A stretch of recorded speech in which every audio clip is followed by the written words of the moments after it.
Welcome to Family Hour of the Yahowah vlog. It's a great pleasure to be here with you. We have a pretty complete cast of characters up there. I don't know what that background is. Kevin, where are you today? Where's Waldo? This is Mount Moriah Really? at So night. that's the view from Mount Moriah at night, huh? Yeah, Wow. it's So a live stream. You're in Jerusalem. This is what we're going to be live streaming here in about 4 years.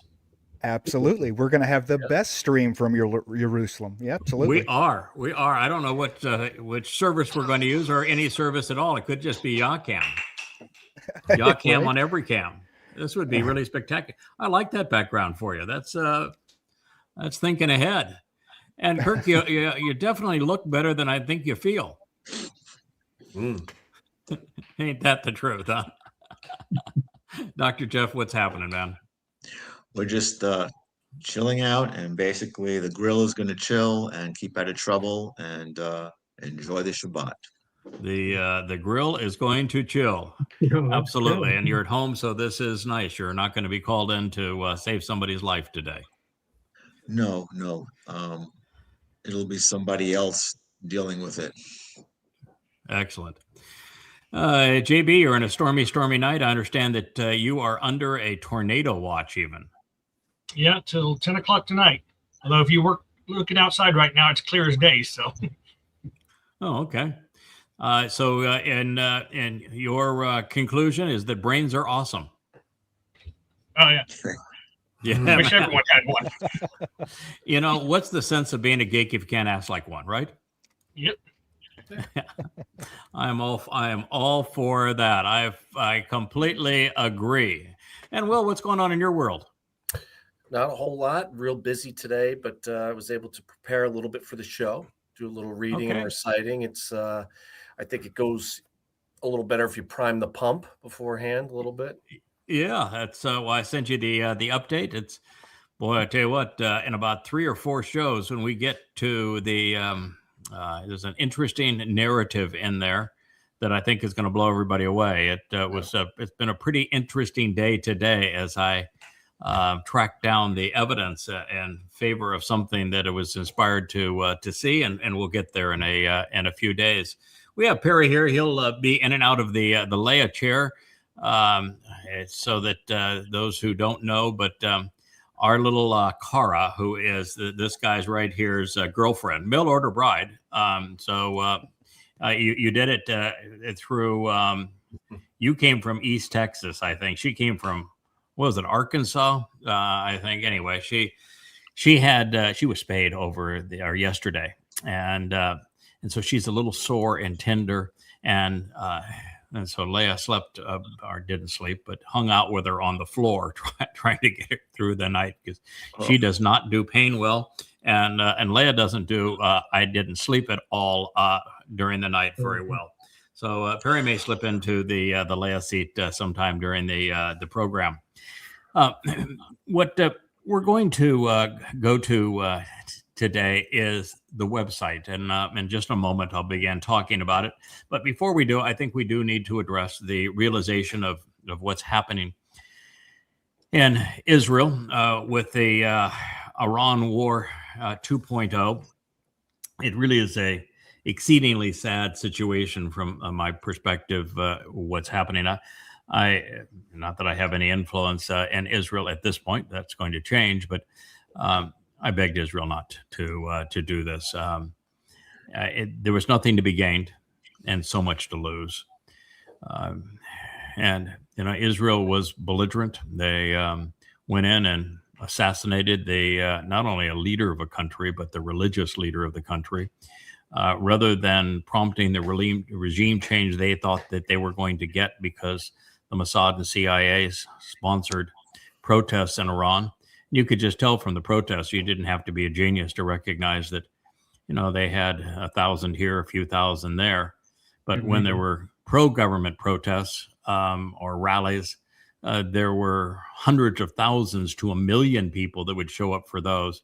And I've studied the history of revolutions in nations, and after a while you find common denominators. And while it is possible with as few as 3 to 5% of a population being in revolt to take over the country. It happened in the Russian Revolution, where only 3.5%, 4% of the nation was actually in favor of Lenin and the socialists, but they were belligerent, they were armed, they were deadly, they were ruthless. And so they took over a country where the rest of the people were fairly apathetic. The same thing is true in Nazi Germany. Initially, the brown shirts and Adolf Hitler's Klan were 3.5%, 4%, 5% of Nazi Germany, but they were so ruthless, so belligerent that they took over the rest of the country. So it is possible with that smaller percentage. Even if you, thank you, Wookie. Let's see if we can undo what you just did. Wookie stepped right on the keyboard of the computer that we're going to use later on to do this program. Okay, Wookie, you're done. Okay, there you go, pal. All righty. So that's the end of the Wookiee. So no more participation from him.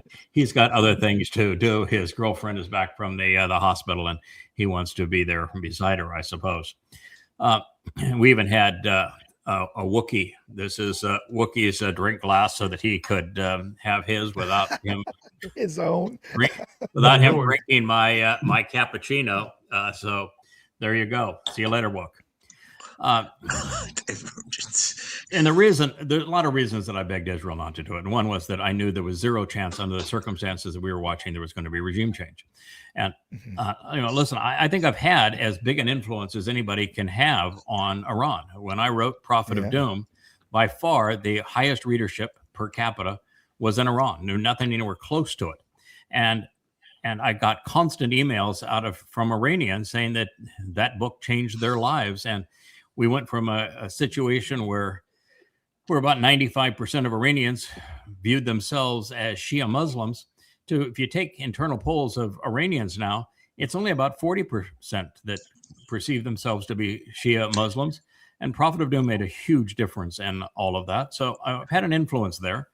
But I knew that every time there had been protests in Iran, that nothing materialized of them for numbers of reasons. One is that the protesters are not, I'm not advocating they be ruthless, but I'm just telling you that if you have a small percentage in the 3 to 5% that are protesting, if they're passive, you have no chance of prevailing. Now, there have been protests where the protesters were peaceful and they prevailed, like Gandhi in India, but he didn't have 3 to 5% of the population behind him. Yeah. He had, 60 to 70%, maybe 80% of the population behind him. And under those circumstances, peaceful protests prevail. But that is anywhere close to what happened in any one of the protests throughout Iran over the last decade in particular. And every time they've happened, everybody jumps up and down and says, this is it. The regime is done. I'm saying, no, the regime's not done.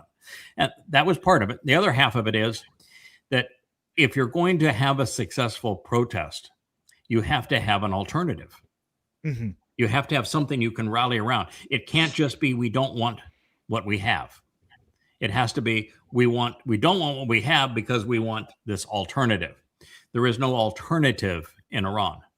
They absolutely don't want to go back to the monarchy. The Shah is not the answer. Donald Trump says, I won't pick the future leader of Iran, but only after they have unconditional surrender. But he is absolutely living in his own mind, and that's a really scary place because neither of those two things are going to happen. But there isn't anybody for them to rally around. There's no alternative to what they have. There's no secular alternative, and the religious alternatives in the Islamic world always make a situation worse. And that was the third point I was saying. That so number one, they don't have the numbers. I mean, not even close. They're by a factor of 10. They don't have the numbers to prevail in a protest for regime change. Number two, they don't have an identity to rally around, which is absolutely necessary to have regime change. And there isn't in Iran any possibility that you're going to bomb them into compliance. When you bomb people, they have a tendency to hate you. And when your first day of bombing kills over 100 little schoolgirls, they hate you a lot. And so you are absolutely not going to engender yourself to the Iranians by bombing them. And the last people on earth that Muslims, even if they are even secularist Marxists, are going to embrace is, oh boy, we really love those Jews. They're so good to us. We'll join the Jews. We'll be partners with them. This was completely delusional. And then the fourth issue is that look at the history of CIA and Mossad-sponsored regime change. How did it work out in Libya? It's a disaster. How did it work out in Iraq? How did it work out the last time in Iran that we did it? Just staying at home in Iran. How did it work out in Afghanistan when we did it? How did it work out in Iraq when we did it? How did it work out in Somalia and in the Sudan? Syria. Every time we've done it, it's been worse. And so there is no history of a favorable regime change. Look at Syria. We went from a really hideous guy and Assad to the Islamic State, for crying out loud. When are people going to wake up and say, oh, well, a regime change in the Islamic world is a really bad idea? And so there was a 0% chance they were going to get that. Now, if you're not going to get that, how do you win?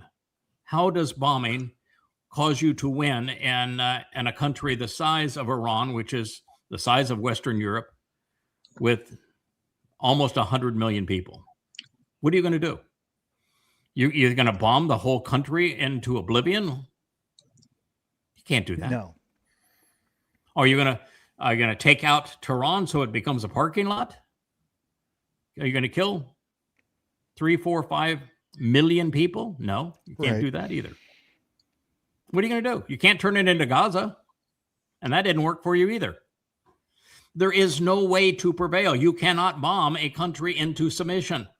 It's just not going to happen. And you don't understand the mentality of Shia Muslims. They want to be martyrs. They are not going to capitulate to you. And Iran is particularly difficult terrain to deal with. It's almost impossible to invade them. They're in a bowl. They have mountains to one side, and it's just very, very unfriendly terrain. And that was part of the issue that Iraq had with the Iraq-Iran war. But that's a tough one. Well, that's very close to being accurate. There's not mountains on one side. There's mountains on three sides. And the only place where there's not mountains is in the due south. And if you came up from the due south, you know how far you'd have to march before you got to Tehran? Yeah. And how many other ranges you'd have to cross? And it's impossible. So you can't do a military action with boots on the ground. And even if you tried, it would be the immediate destruction of the United States. We couldn't support it in any which way, nor morally justify it. It wasn't morally justifiable. And so there was zero way to prevail. The last time Trump was so insistent that he took out their entire nuclear program and to set them back decades in terms, obliterated, he said. And I had studied the satellite photos, and I told you that no, I have absolute 100% confidence that he didn't even damage it.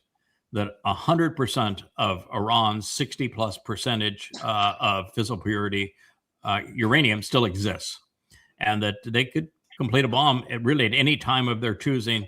It wouldn't even take them 2 weeks to, if their tritium stockpile is around, it's about 40 bombs that they could create, depending on the yield, and half that number if they don't have their tritium stockpile. And that's been the case now for some time, and yet he claimed the otherwise. And then when you have this pretext of we're negotiating, and your negotiating text is you will destroy all of your missiles. You will become defenseless. You will give all of that uranium that you crippled your country for 20 years from sanctions to enrich, and you're going to give it all to us, not to a neutral party, not to Russia. You're going to give it to us. Not you're not going to make any more. You're going to give it all to us, and you will not enrich anything even to 3% fissile purity going forward. I mean, come on. You will not fund any of your Islamic buddies and other places in the world. So you'll stop being a Muslim. I mean, come on. It was utterly stupid. There is no way to win that war. And if there is a battle between missile and interceptor, there's no way to win that. It's impossible to win a war between missile and interceptor. The interceptor always loses even when it prevails. What do I mean by that? Typically, it's 2 interceptors per missile shot down. The interceptors, depending on which variety they are, run from $150,000 at the lowest end and the Iron Dome upwards to Thad, or like $15, $18 million a missile. And the missiles that they're shooting down run anywhere from drones at $5,000 up to $20,000 for a drone, and then missiles anywhere from $500,000 to a couple of $1 million.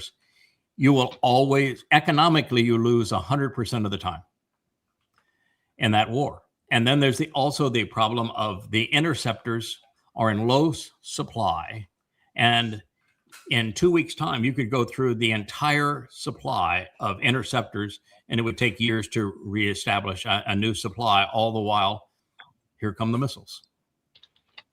So why would you do that? And then you have a tiny little country where 70% of your population is around Tel Aviv, and you're fighting a country that's the size of Western Europe. How are you going to prevail in that kind of a scenario?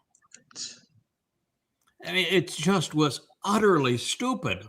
And then, of course, the first thing they're going to do is close the Gulf of Hormuz, and which is going to take oil from what was $50 a barrel, now upwards of $100 a barrel. Within 2 weeks, it's going to be $150 a barrel.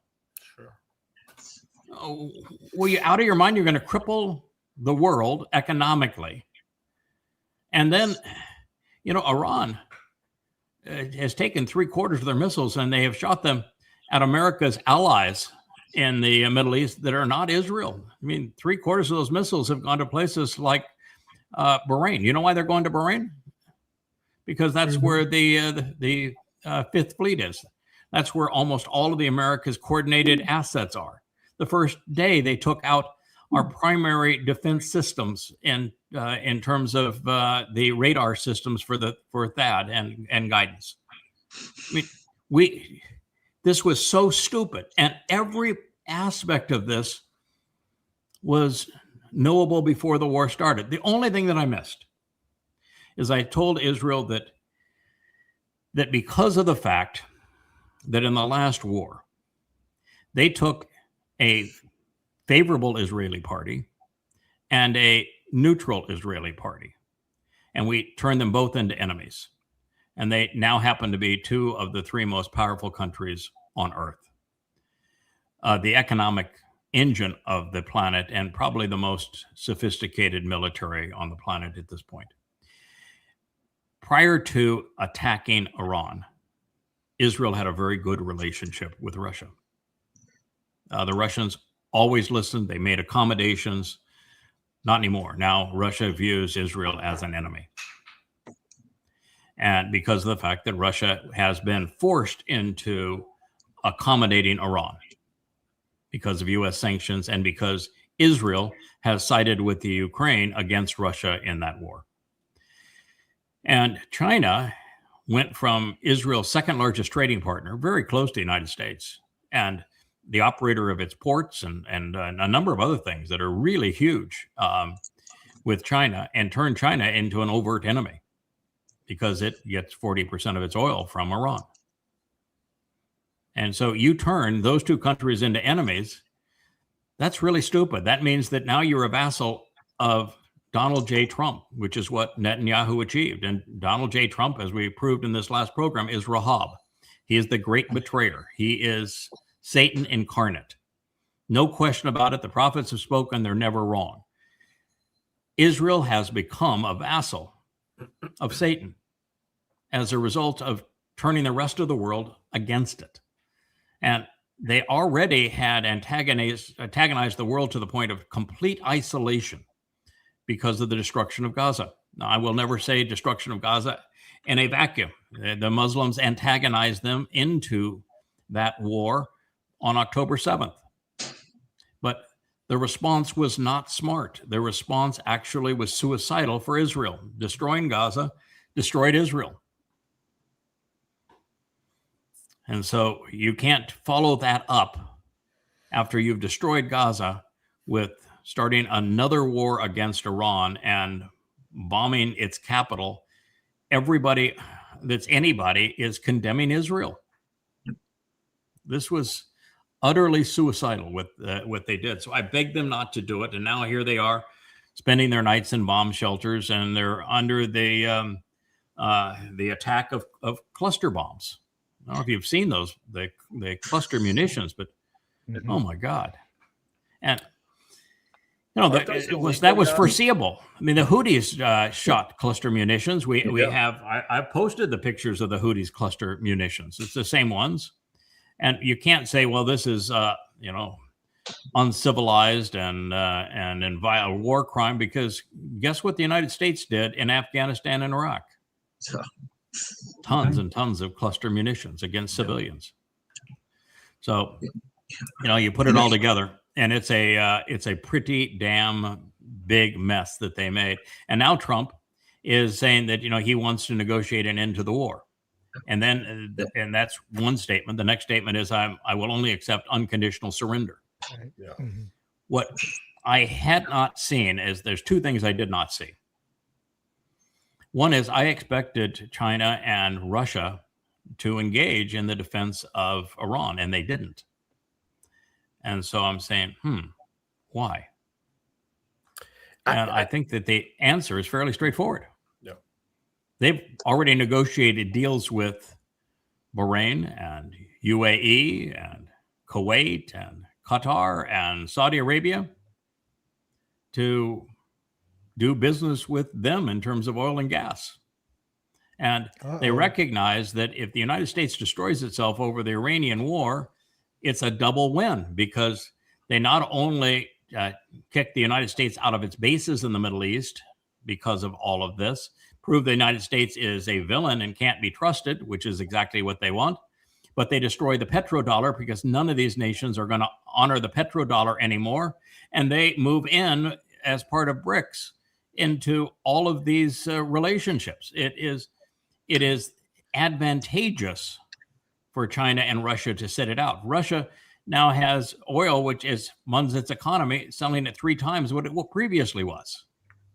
And now as a source that the world needs, because it ain't coming from the Middle East. So it played right into Russia's hands, and it played right into China's hands. And so they were better off sitting on if there's no Iranian boogeyman, Yeah. then Saudi Arabia doesn't need any treaty with the United States. That's the only. That is correct. That's correct. Craig, you basically have the Russians and the Chinese playing chess, and you have a megalomaniacal Rahab who is delusional and is a cognitive dissonance on steroids, couple that with abject mendacity. Absolute mendacity, and you have the situation that you have, and then you have Netanyahu, who is just an obsequious, subservient lackey, and yet the anti-Semites in the world are basically thinking that Netanyahu is running Trump. That's exactly the opposite. Yeah, Trump is playing Netanyahu. He's going to drop him like a hot potato, though. Now the second thing I did not see is that I will acknowledge that Persians are bright. The average Muslim IQ, Arab Muslim, Fakistanian Muslims, really low, in the 60s and upwards into 70, really, really low. But Persians are bright. They have a long heritage of education and invention. The Persians are really bright. And so the Ayatollah, guess what?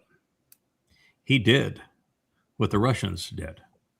It's called the dead hand. You familiar with anyone of you familiar with the Russian dead hand? Yeah. You know what that is? They fire the bombs no matter what. He's gone. It means if you do a decapitation strike against the Russian leadership, thinking without the leadership that the country will surrender, all of their nuclear arsenal automatically fires. No one can stop it. It's called the dead hand switch. All right. So why does that relate to Iran? Do you know? Still doing it, shooting them off. No. Because the Ayatollah set himself up to die. He let him know where he was. He expected to die. He's 87 years old. He's going to die soon anyway. He let himself become a martyr before he did that. He wrote the dead hand switch for Iran.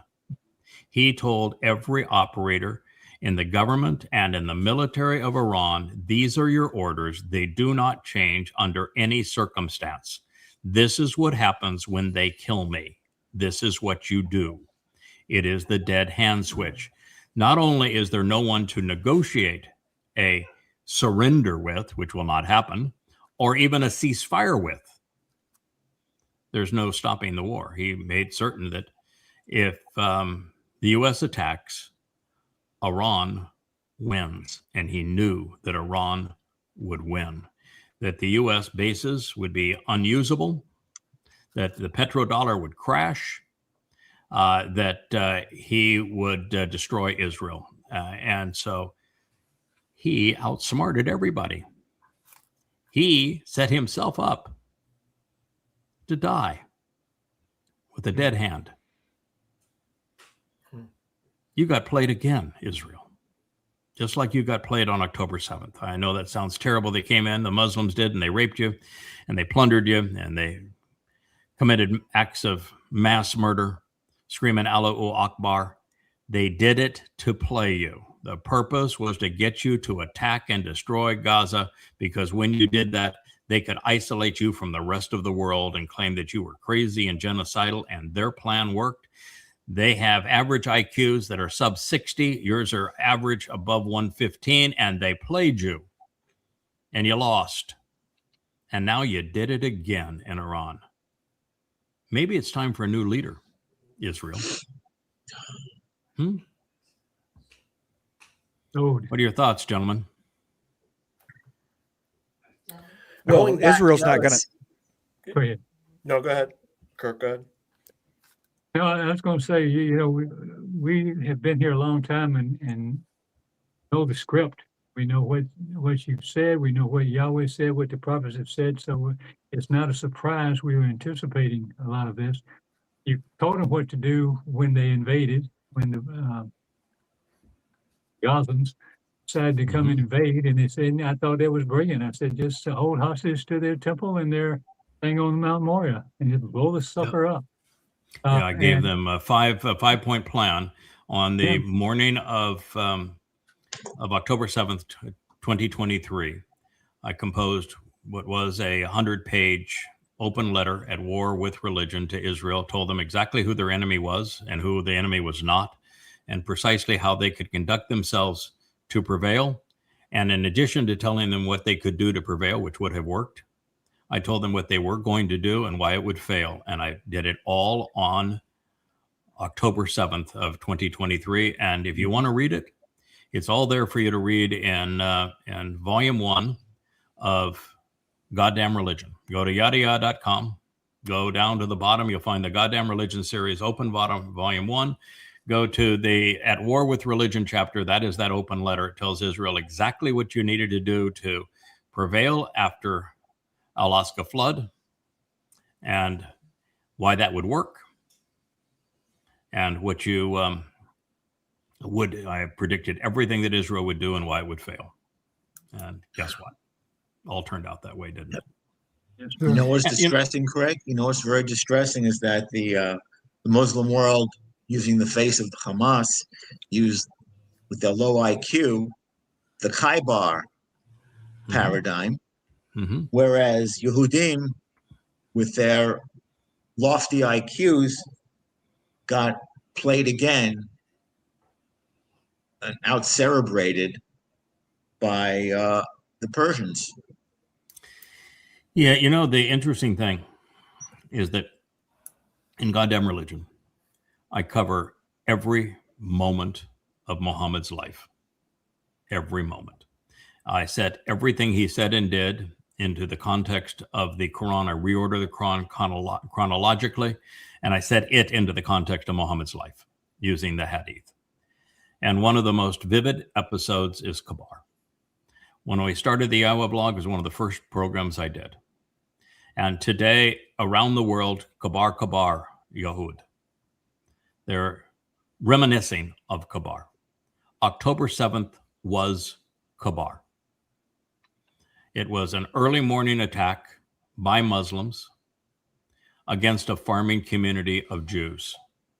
It was the first time that the prayer of fear was uttered, Allahu Akbar, meaning that Allah is greater than the God of the Jews, Yahowah.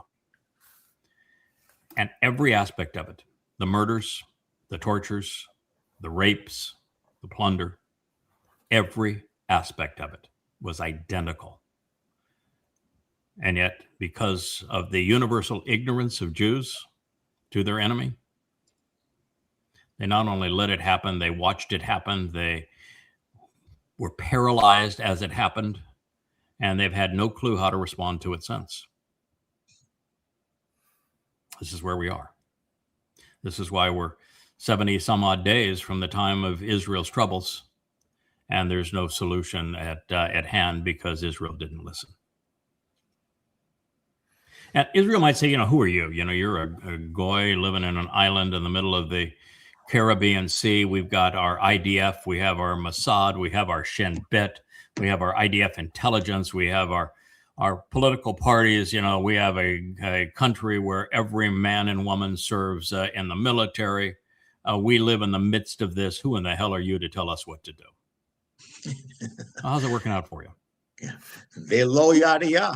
Low YadaYah. Yeah. And let me just give you a clue. There's over 1,000 references to the role I am playing and throughout the Torah, prophets, and Psalms. It's all there. It begins in the Torah. Why don't you look up Ha-Nakri and figure out who the Nakri is, the observant foreigner. Why don't you read the book of Isaiah and figure out who that Choder is, who the man from Edom is. Yeah, it's all there for you. And that's why you should listen. I know your God, you don't. I speak for your God, you won't even listen to him. This is the difference. I know what the prophets say, you don't. I want to pull my hair out of my head when I hear this, because this is the fruit of, Bakachba and Akiba, and that even the non-religious, secular Yehudim have been so tainted and influenced that it's closed off the minds and eyes of any rational thinking Jew. Correct. Yeah, Jews have completely isolated and estranged themselves from Yahowah, both as Marxists and as Haredi. And so it's not just the fringe 20% progressive Marxist socialist Jews, which are anti-Yahowah, don't even care anything about God, and the Haredi that are antagonizing God, that are God's biggest enemy. Because that 60% of the middle is all tainted by them. I mean, they're celebrating Purim. Why don't you find Purim for me in the Torah? Please. Queen. And they're looking forward to celebrating Passover as a 7-day holiday. Why don't you tell me where it says that Passover is 7 days? It's Chag Matzah that's 7 days. Passover just happens to be the first day of Chag Matzah. Why don't you tell me about the rabbinic celebration of Chag Matzah while we're here? They have any clue what it means? They celebrate Passover as if Passover was their freedom from slavery in Egypt. No, it wasn't. They didn't go anywhere on Passover. Open the door to life. Matzah is the separation from and escape from religious and political corruption. You have no idea what Bikuwrym is. You don't even celebrate it. You've got, absolutely clueless. You have no idea what Shabbat is, but you celebrate Purim. You celebrate Hanukkah. Why don't you find Hanukkah for me in the Torah and prophets, please? Give you all day. Look, You won't. You celebrate Rosh Hashanah, for crying out loud. Why don't you find Rosh Hashanah for me in the Torah and prophets? You claim that you're Torah observant, you find it for me. Because it's not there. You tell me why you celebrate Yom Kippur as singular as opposed to Kippurim, when God always says it's plural, and you make it a day of atonement, of self Affliction. denial. Doesn't it mean reconciliation? Why would you deny yourself on a day that God has said this is the day to reconcile our relationship? You screwed up Sukah to the point that you think it's about building little huts for you to hang out during the day, so you can pretend to be religious and be seen, as opposed to a return to the garden, even though that's what the prophets say. You don't care what the prophets say. You erased Yahweh's name. You're waiting for an unknown Messiah to come on an unknown date when the actual Messiah is known. And Yahweh says, I anointed him, and I'm bringing him back as king of the world. And that the date is known. It's October 2nd, sunset in Jerusalem, 2033, Yom Kippurim. And you're clueless to all of this. How come I know it and you don't know any of it? Why do you think that that Maimonides got the calendar right when he was serving Saladin, when he was based it on the Quranic magic number of 19 and the sanctification of the moon? He's 197 years off, and he didn't even start it on the right event. He started it on creation, which means he's 14 billion years off. And you're still presenting the Rambam's calendar. Good God, you're lost. That's why you go off and believe a political leader like Netanyahu, who is nothing but a warmonger and destroyed Israel in the process. Yeah. It's absolute Torah. It's Torah illiteracy, Talmud observancy, and basically the words of Hosea 4:6 have never rang truer. I mean, it is in their face, and they just are oblivious. My people are destroyed because they're stupid. lack of knowledge. Yeah, that's basically what. So he said lack It's a of knowledge. paraphrase. What's the difference? What is their difference? My people are destroyed because they're ignorant, because they're irrational. Yes. That's what he said. You know, And he says, because you ignore my Torah, because they have labeled their Talmud Torah and they prefer theirs, he says, I'm going to ignore your children. And then after telling Hosea to marry a religious whore, he says, now we're writing a letter so that you understand and you can empathize with my situation with Israel being a religious whore. I'm divorcing Israel. I'm out of here. And I'm not going to return to Israel until Israel returns to me. And that isn't going to happen for another 7 years. So there's individual hope. There is no national hope for Israel. It's going to be really bleak over this time. May I ask something? Mm-hmm. I've been probably more saddened and depressed almost lately because of all the events and everything, even though I know they're all coming and I've studied it for 20 years. So and I was talking to Sylvia, who has two very Jewish sons who happen not to be religious or political. And there's hope for them, and we want them to be with the family at some point, but we've kind of reached a point now where, and I think even you alluded to it, that it's not much chance we're going to reach anyone who's not already engaged at some level now, until we return and the Spirit delivers this future family at that period, because they just have to have so much pressure to do anything, because logic doesn't appeal to them at all. They just won't look. I've shared with you the dead hand. There's a thing called a live hand. It's the hand of Yahweh. Yes. And it's pretty astute in the way that it guides.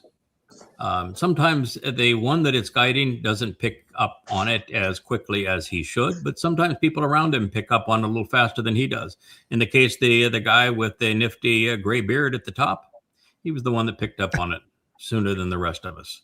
What he recognizes, there is no point to try to invite anybody now into the Shabbat harvest. Not enough time for them to learn, process the information, accept it, not only respond to it and engage, but demonstrate they can be trusted. God is not going to harvest anybody that he can't trust, period. End of conversation, not going to happen, because there's just too much that goes along with it. Too much power, too much enrichment, too much liberation. God's got to be able to trust those people, and he can't. There's no way anybody can come to speed in the amount of time we have left. Even if it's a year and 2 months away, or if it's just 2.5 months away. So we aren't doing that anymore. And I noticed that on X and on Facebook that we were using to reach out to new people, flatlined. There is absolutely no chance we're going to increase the number of people that are part of the Shabbat harvest, nor should we even try. Yeah. Our purpose is to build the absolute best repository of books and vlogs and tools that are absolutely possible to be here while we're gone and to reference when we return and then use during the millennial Shabbat. The website that we're going to go and examine here in a moment, it is specifically being built for that purpose. It is to equip those of us who are already covenant and have a responsibility going forward to be better stewards of that responsibility. And then to be the thing that we point to when somebody, when YadaYah and I are talking from the Temple Mount, we're not going to give them the short version. We're not going to give them a personally crafted story of what they should accept and how they should respond. We're going to tell them to go read, go listen, go learn. And if you don't have the want to, you're not willing to do that, then go away. That's just it. Three and a half years of that. Yep. Right. So they have 3.5 years to come up to speed. And those with come up to speed in 3.5 years and then prove themselves over that period of time, they'll be part of the Towrah gleaning. And all the rest, our emphasis is to do what I had a lovely conversation with Joe. His children are not covenant, and he loves his family, he loves his children, and he loves his extended family and his parents, none of which are covenant. However, none of which are religious. And so they also have Jewish DNA. I said, well, then you're in exactly the perfect place, because that is the whole purpose. God bringing everyone who is both Goyim and Jewish, who is not overtly religious, who can benefit from the sacrifice of the Adam of Parah, and who can grow and prove themselves during that 1,000-year celebration of Sukah. So that is the answer, and that's what we're attempting to do, is to cultivate that opportunity and for us to be as effective stewards as is possible with this responsibility. That's who we are. That's what we're doing.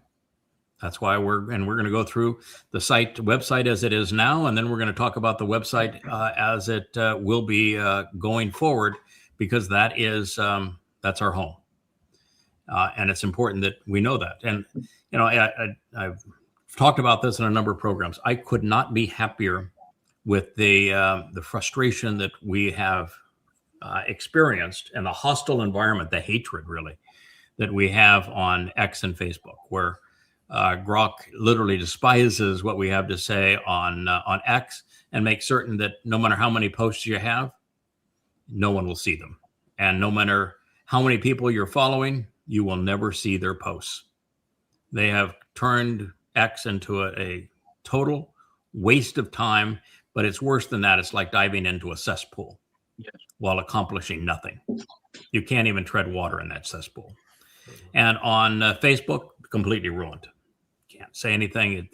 They've set up a system where they feed you bad material, all manner of images that are faked, statements that are untrue, And when you comment and said, this is untrue, this is faked, then they flag your account for passing on that which is untrue and faked.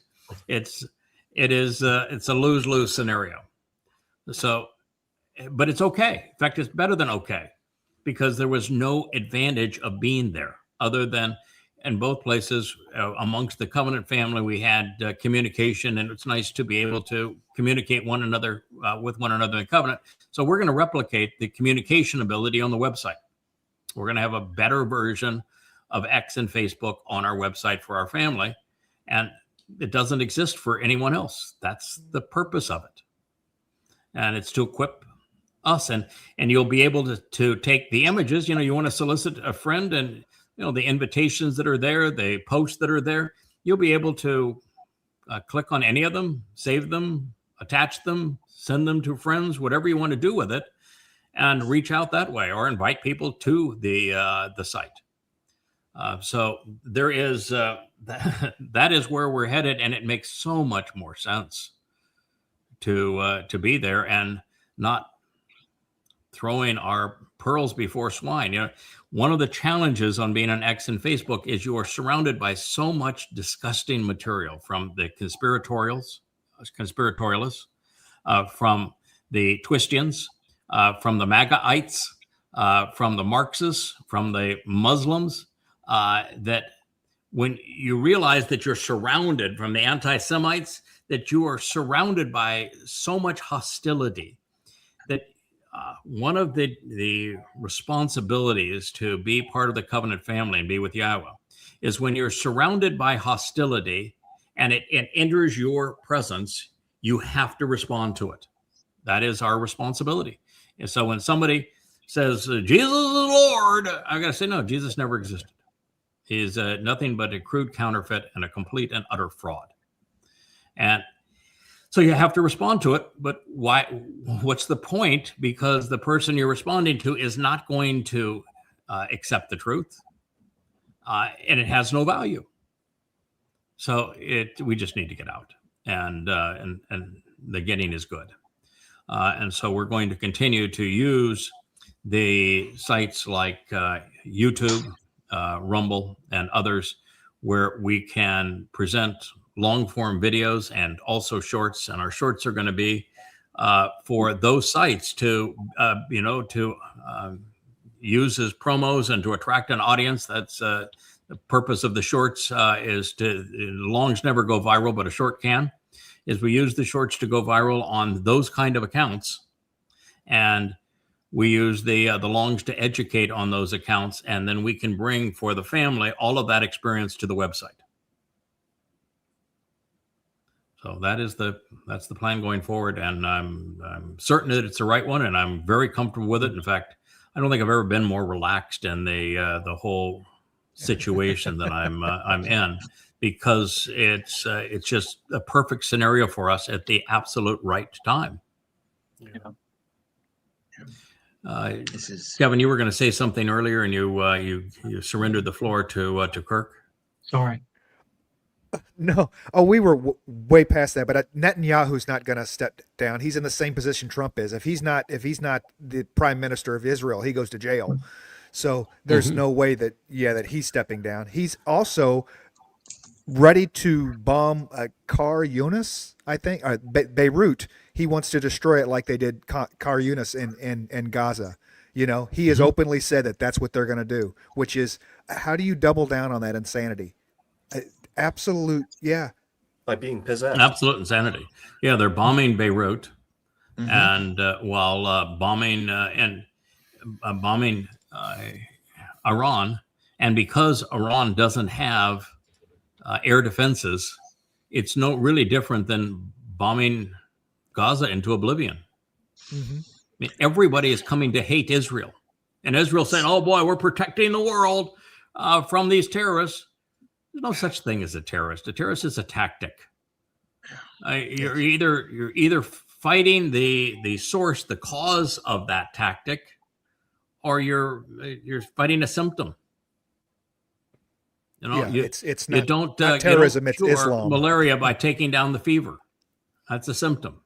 You can't throw water on it, cold water, and thinking, well, I'm going to take down the fever. That'll sure cure the malaria.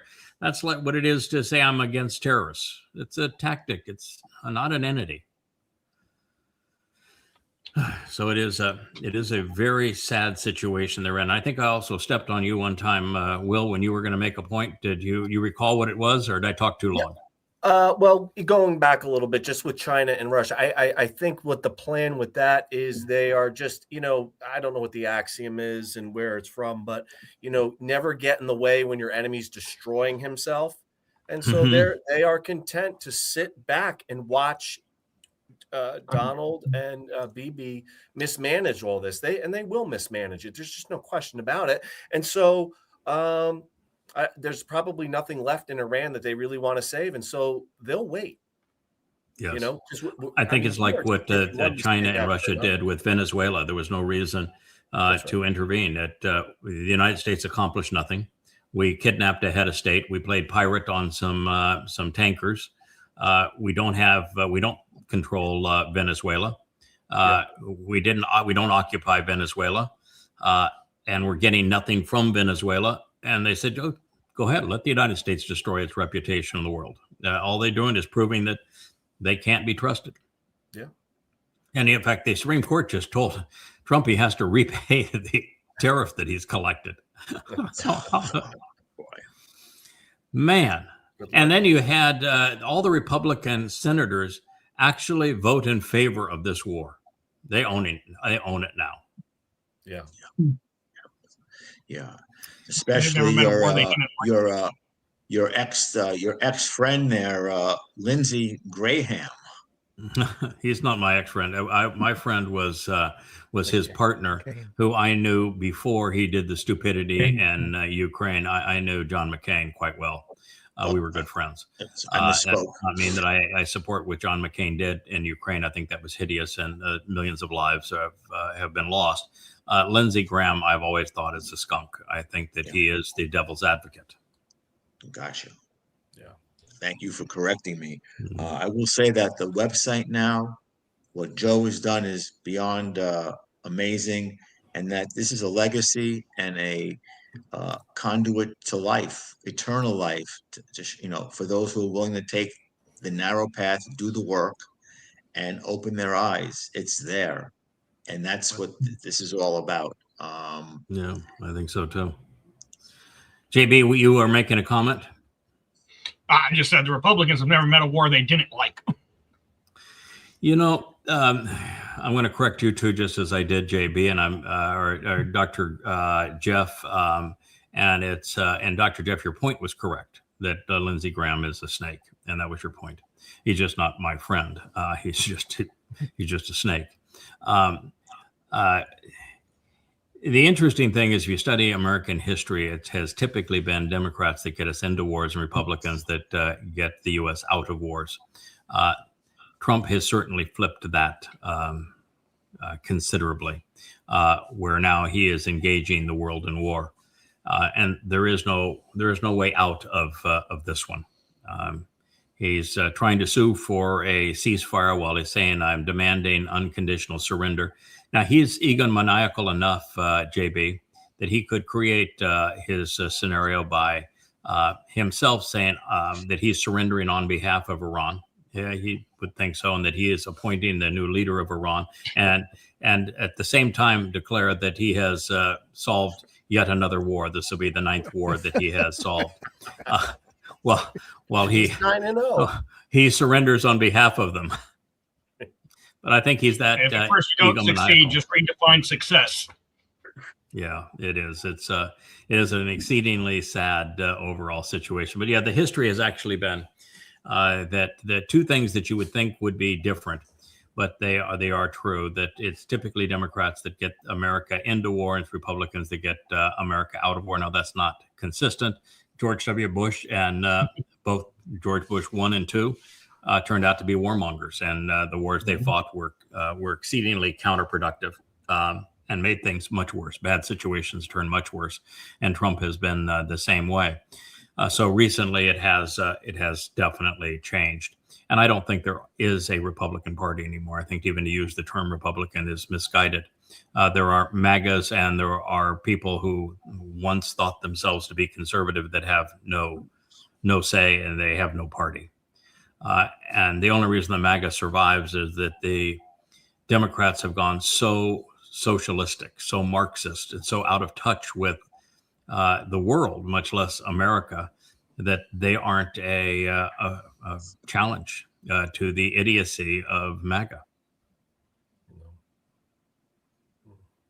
So we're in quite a the United States is in quite a fix, and the biggest issue right now is that I think that the war that we're fighting, that the United States is fighting with Iran, is going to have devastating impact on the petrodollar and on the U.S. economy. Without the petrodollar, the United States can't fund its debt. It's $38 trillion in debt nationally, and there are no takers for the bonds.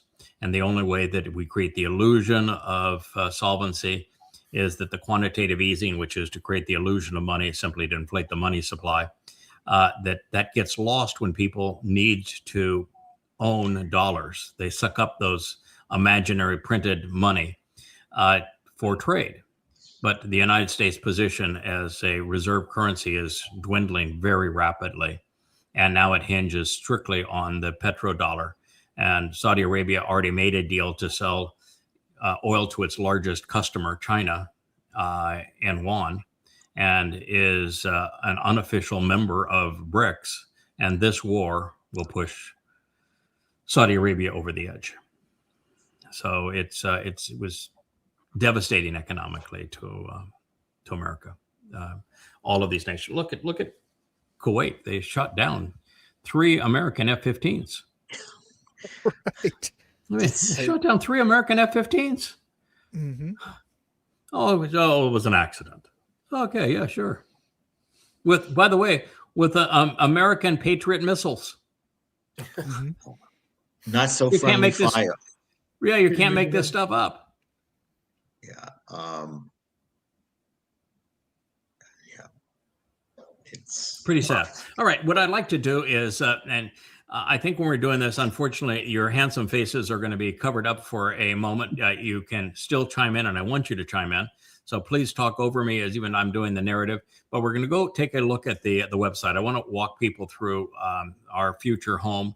And so, Rich, if you wouldn't mind, let's take us to the website. There is a little Craig is better than a big Craig. So that's already. Oh boy, we got a massive though. Kevin image. Here we go. We'll get this here in a Rich, moment. you don't have the maybe. media up. You need the media share did. page. I know. Okay, sorry, I just don't see it in the back. Just it disappeared.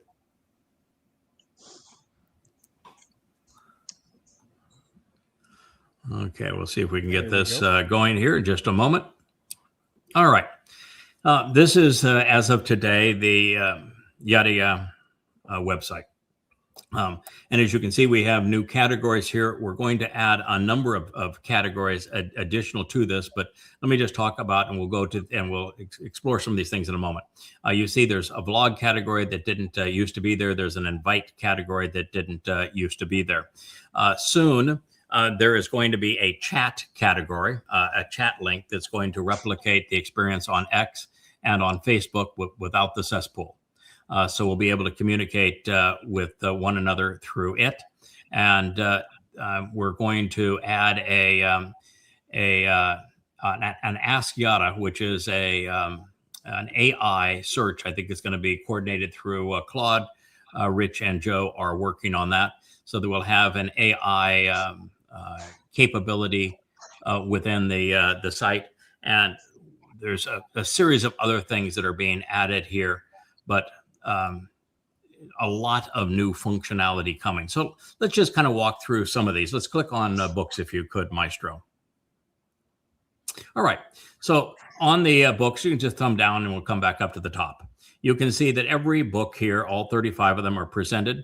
And on each book, you'll see that there's a little book. And well, if you just mouse over the book itself, it expands. It's a 3-dimensional version of the book. It expands. If you clicked on that, you would actually go to the page turner book.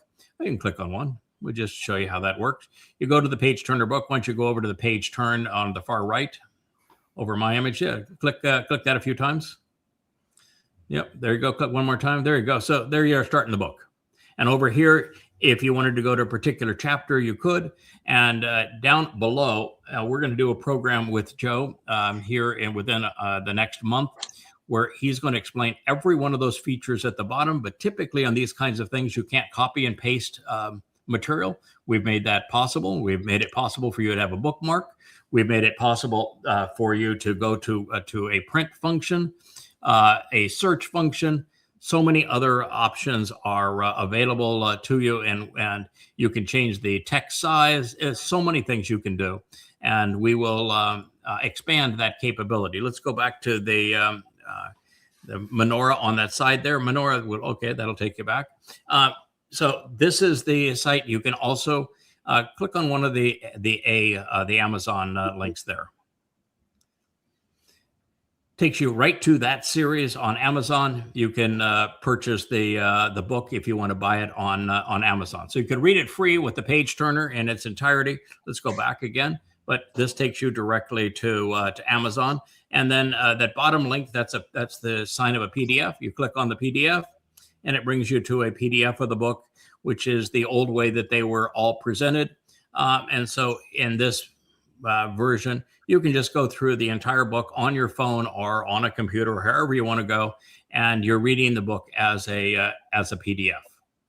So all three ways to read through the books. Let's go back to the homepage. All right, let's go to the top of the book section again. Now you see this search within the books. Let's put in something. How about Towrah? Put in Towrah. W. 20 A's. It's Tauwah. Tauwah. Towrah. That's the Mow'ed Mikre. Look what happens. Now let's not, rather than in all books, put series YadaYah over there where it says series. I'm working at two different. Pardon? It's me. So right above there you go, YadaYah, and now search. So this is all the references to Towrah. There's 680 of them just in the YadaYah series. There's 28 pages. Just go down the page so people have a chance to see. And you can click on the volume there or on the particular page. It'll take you to that volume or to that page. If you were to do that, we won't do that at this point. We'll do it when we're with Joe navigating this. But this is all 680 references to Towrah. And if you spelled it with the apostrophe or without it, it has already been trained to take the word and any variation of it and do the analysis for you. So you don't even have to worry about spelling the word correctly. But you got to get somewhat close. But anyway, we'll go back to the top. All right. So that's the new feature on search. That feature was put in today. And you can search by individual volume, by all volumes, by series. And what they have, they're all words, precise phrase, all that sort of thing. That's so that if you were to put 2 or 3 words there together, like you wanted the fifth dimension, which you see right down there, you could have it find every reference where fifth was there, dimension was there, or just those 3 words together, the fifth dimension was there, and it would do it any one of those ways. We're not going to search it right now. I'm just saying that's why there's this all words there, or exact phrase. It will define the search based upon what you choose. Let's go to vlog. Vlog, there you go. This is brand new. Let's just click one.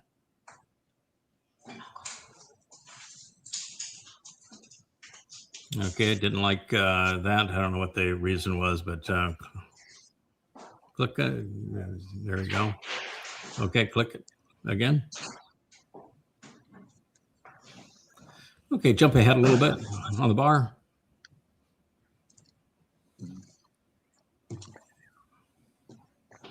Well, that was an important part of that show. There was talking about Wookiee and Kara barking.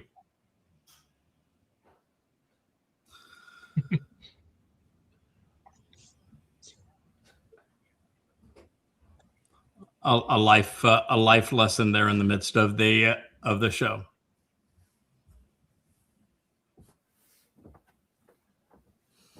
I don't think we have audio. I can't Okay. hear. Okay. got audio. I can hear it, but not everybody can. Click on the X Correct. and we'll go Yep. out of it.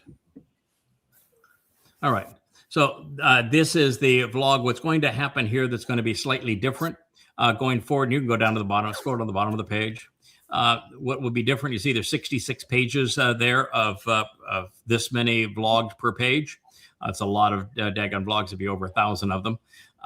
Is we're going to do a better job of organizing them in series. At this point, we don't really have any one of our forums where they're well organized by series. I went to all the channels earlier today. And so we're going to, and I think the reason for that is we've written titles that are more likely to attract attention than the very pedantic, this is this date and it's series such and such episode number. And so by doing that, we made it more difficult to organize everything, but more appropriate for viewership.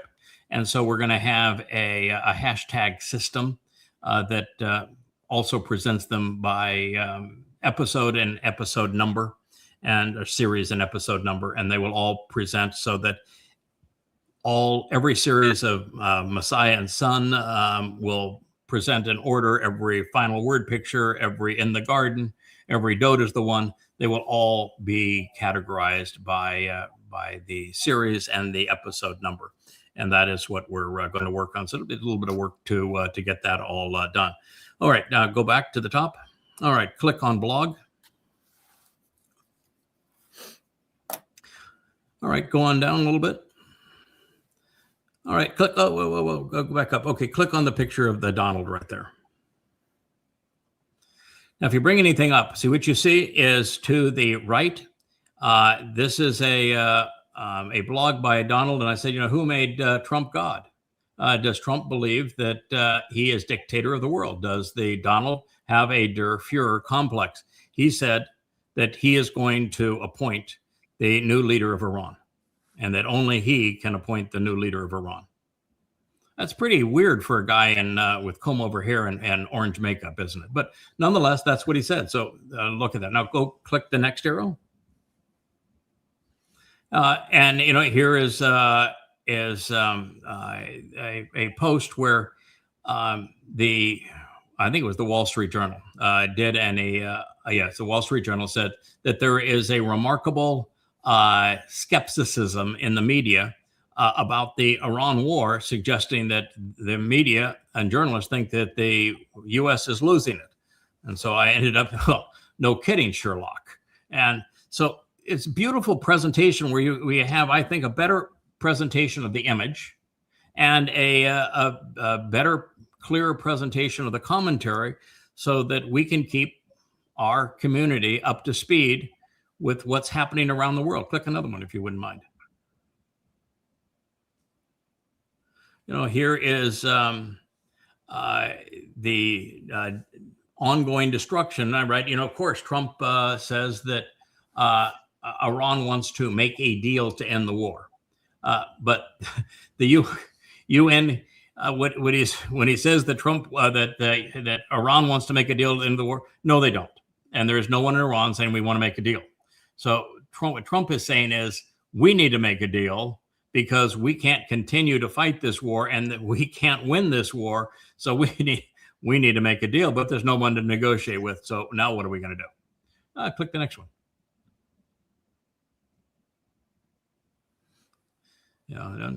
Just each, this one is, Iran is saying that if the U.S. deploys the Kurds, then they're going to send ballistic missiles and kill a bunch of Kurds. And if you have followed this, what you would recognize is that the United States used the Kurds in Iraq to destabilize Saddam Hussein and to fight a war on behalf of the United States as a proxy. And then when Saddam Hussein was gone and the Kurds had successfully executed their role, the United States said there will be no independent state for the Kurds. In other words, we betrayed them. And then we use them, the Kurds, again in Syria to attack the Sunni militias like ISIS and the Assad positions, and promising them that they would have a Kurdistan, if they prevailed, carved out of Syria this time. They did it. The United States betrayed them again and said, no, we're going to weaponize and partner with the Islamic State government of Syria. And now the United States is trying to play them a third time to have them go in and attack Iran as foot soldiers, since we're not going to send foot soldiers in. We're going to have a proxy do it. And if the Kurds are stupid enough to fall for that, then that's their fault. But how can you be that dumb that you would allow the United States to pull the carpet underneath you a third time? So this is the kind of things that exist at the blog. And so I think it's a nice presentation of the news. You can click one more and then we'll be done with that and move on to something else. Oh, here are these pictures of the Twistians laying hands on and praying for the Donald as if he were their new Messiah. And so here they're blessing Rahab. Rahab is Satan in the flesh. He is the great betrayer. So Christians are easy to fool. So anyway, that's the kind of thing that's here. Well, you might have to go back to another tab, because I go ahead and click that and see what happens. There you go. Okay, so you came right back to it. Let's just go down a little bit and see. Go down a little further. But you can continue to, that next button is really the way to go through the news. Keep on going down. All the way through here. Keep on going down. Just keep on going down. Oh, the Wookiee is saying that he wants to spend more time translating and contemplating and sharing, and less time being annoyed by Facebook and X. So he's inviting you to do the same. And there are page after page after page of these things. So let's go back up to the top. Pretty cool, though, to have a news blog. In fact, when we do the vlog on the blog, we're going to do it from this that format. Click on media, please. Now, everyone that's listening here, whether you're listening to an archive, no matter where you're listening, if you are managing an account for us and you're posting material on that account, for example, you look at Facebook there. I know that there are at least 2 more Facebook pages under us beyond the Craig Wynn 986 page. And the Craig Wynn 986 page, I'm not posting anymore.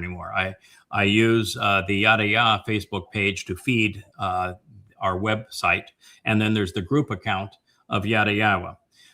But all 3 should be listed up here. We have at least 6 YouTube channels, not 3 YouTube channels. And so I know that Charles, for example, has 2 YouTube channels, a new one that's just for littles, where he's creating animated pieces. And the last one is absolutely magnificent that he did on Yahweh's name. But his YouTube channels should be part of this, and any other that we have. I know we have 2 Rumble channels, for example. So if you're managing a channel and we don't have it listed here, I need you to send a message or an email to Kevin or to Rich and say, I hear the details and here's where it is, and we'll add it to this list. Okay, we're not trying to ignore anybody. I've asked for this. We need your input to fill that out. All right, let's go to music. All right, just for fun, let's go down to the bottom.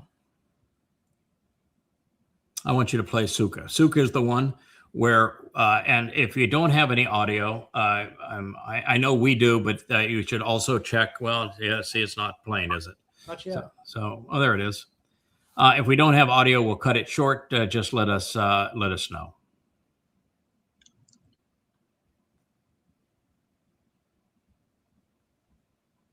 And I'll tell you real quick. So I'm definitely hearing the instrumental introduction to this. I hope everybody else is able to. No, there's no audio. Silent. And it's not going out on the feed. Okay, so it's not going down the feed. We'll stop that then, and we will we'll do this again at a time when it is going out on the feed. I don't know what the issue is, why it did not do that. All right, so we go back up to the website as a general. There's now the invite. Go all the way to the top, please. We'll figure out why the feed is not picking that up. Click invite. Okay, we won't play these now since we're having audio issues. But what we have here, and there's actually 5 times more of these. And so I don't want you to know, stop it, please. We already figured out we don't have any audio. So we'll go back and we will play these at another time when we have our program set up better. Okay, so there is an invite. It's got all the invites. It's also going to have all of the YadaYah will also be there. And I've seen a version of it previous that had them all. Please don't click on it. Please don't click on it. Okay, now go to translations. We're going to go there. Anyway, it was earlier today. They had all of the YadaYah and probably 20 of the animations that are invitations to various parts of the site. All right, this is the translation index. It just defaults to chapter 1 of Bereshith Genesis. You can just go down there and you can see how it is done. You can also see now that it has the superscripts of the Aleph and the Ain. See the Eth there, and the Reshith and Elohim and Bara. Those are all superscripts. They tell you if that letter sound is coming from an Ain or an Aleph. So it is. This is our new format. I think it's something that no one else has done before, but now you have that capability. And in this, if you were to, and we won't do it at this time, but if you were to link on that blue hyperlink above there, it would take you to the page turner book. Don't do it, please. And it would show you exactly where that translation came from. Go on up a little bit. And it would take you to that particular page in the page turner book, and you can see all the commentary on it. And click on the down arrow where it has Bereshith on book. And so every book that we have, I didn't open. I can see your mouse way below it. You can't get the cursor up to Bereshith Genesis. Click on the down arrow, please. There you go. All right. He's not able to control the mouse and bring it down. He has every book that we have translated, every chapter we've translated, all verses we've translated. It's all there. I see it, but it's not showing up on the broadcast. Okay. Oh, you can see it, but it's not. Okay. Yeah. That's really weird. Okay. Click on glossary just for fun, and click any letter, and then go on down, please. Look at that. Go on down, please. All right, so these are all the words. It starts with the Bayeth. It shows the Paleo Hebrew, shows the modern Hebrew, shows the Strong's number, shows the part of grammar that the word is, and they have Kirk's definition. And you can see in the background, very light, those are Kirk's illustrations to show the concept of those letters, like that tent, which is symbolism of a home. And so he has done graphics that help explain the letter, and Joe has integrated them into the background. And I guess there's some letters that don't have as many graphics, and Kirk's going to draw more, and we'll have more graphics depicting the nature of these letters. All right, so that's that. We'll go back to the top, please. And it's every letter is organized that way. Dead Sea Scrolls, please. All right, the Dead Sea Scrolls. It's already not showing the way that it normally is. There it is. Okay. All right. So click on all where it says chapter. See if you can bring it up. Yep, okay. You can't. All right.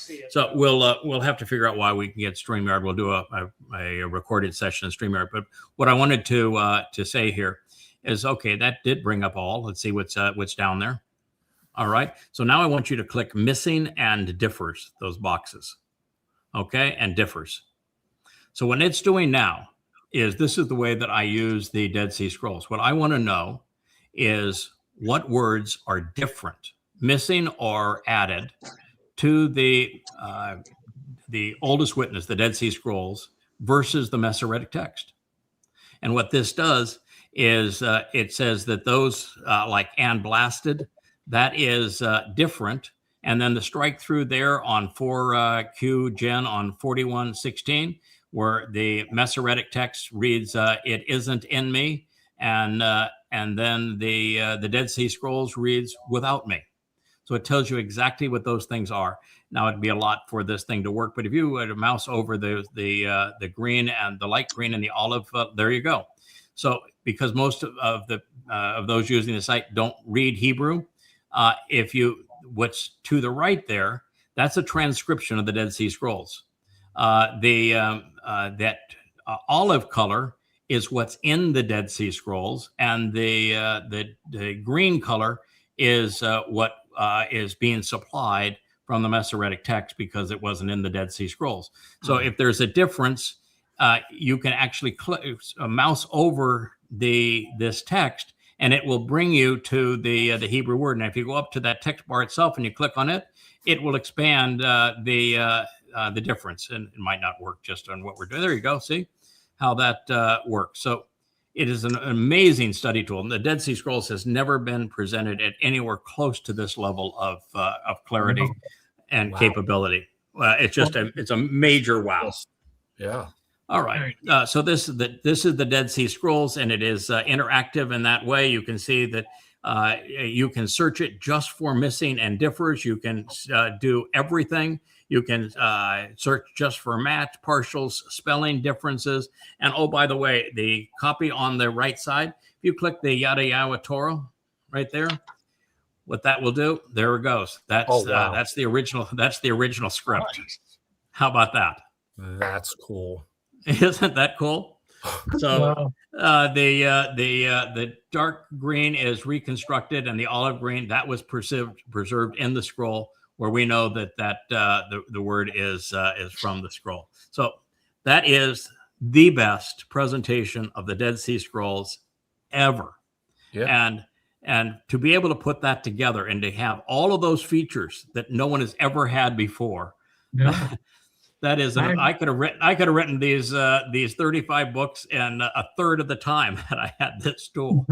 By the way, today I was tracking down something. I came to an insight today. I said, I'm just certain this is the case. It just is real to me, and the fingers on my hand. And I said, I just know it's true, and I know where I have to go to verify it, and I know what it's going to say. And first thing I did is I went here to those two passages where I knew it would be. And I said, all right, is there any difference between the Dead Sea Scrolls and the Masoretic here? Certain enough, there was. And then the next thing is, what is that difference? I could go over to the right. And then I said, all right, I know I've translated these passages before. I went in and used the translation index and brought them all up. And voila, we were off to the races. And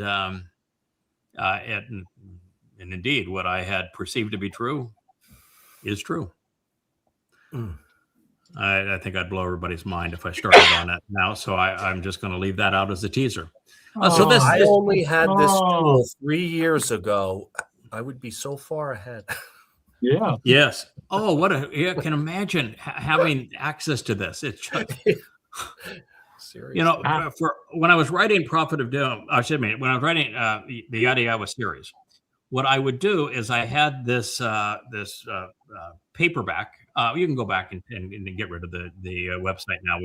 We've done it enough. Everybody knows. I think they've seen the timeline before, and we're going to do, by the way, a whole tutorial and sometime over the next month with Joe driving and with Joe commenting, since he created this, and we'll have some of the other the new features into it as well. Yeah.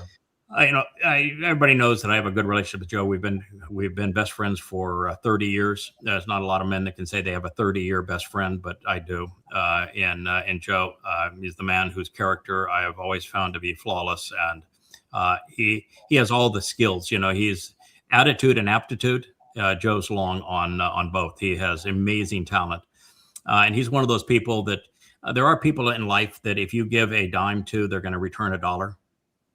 Joe is one of those kind of people. Yahowah happens to be one of those kind of individuals. You give him a dime's worth of effort, he returns a dollar to you. Joe is one of those kind of people. And so it just is my pleasure. Every time you hear me, I'm sure speak of the kind of things that Joe does. I glow. I just think he is the neatest guy going. It's kind of interesting now that my wife talks to Joe probably 2 to 3 hours a day. It's more time than husbands and wives normally spend talking together. But it's because of two things. One is she's taken a real interest in Joe's life and has made huge contributions, but also because all of this design, they did this together. This is long conversations, all of the imagery, the layout, the look and feel of that site. They did it together. And they have also created an admin tool that, like that banner that was swirling at the top, which is a curtain.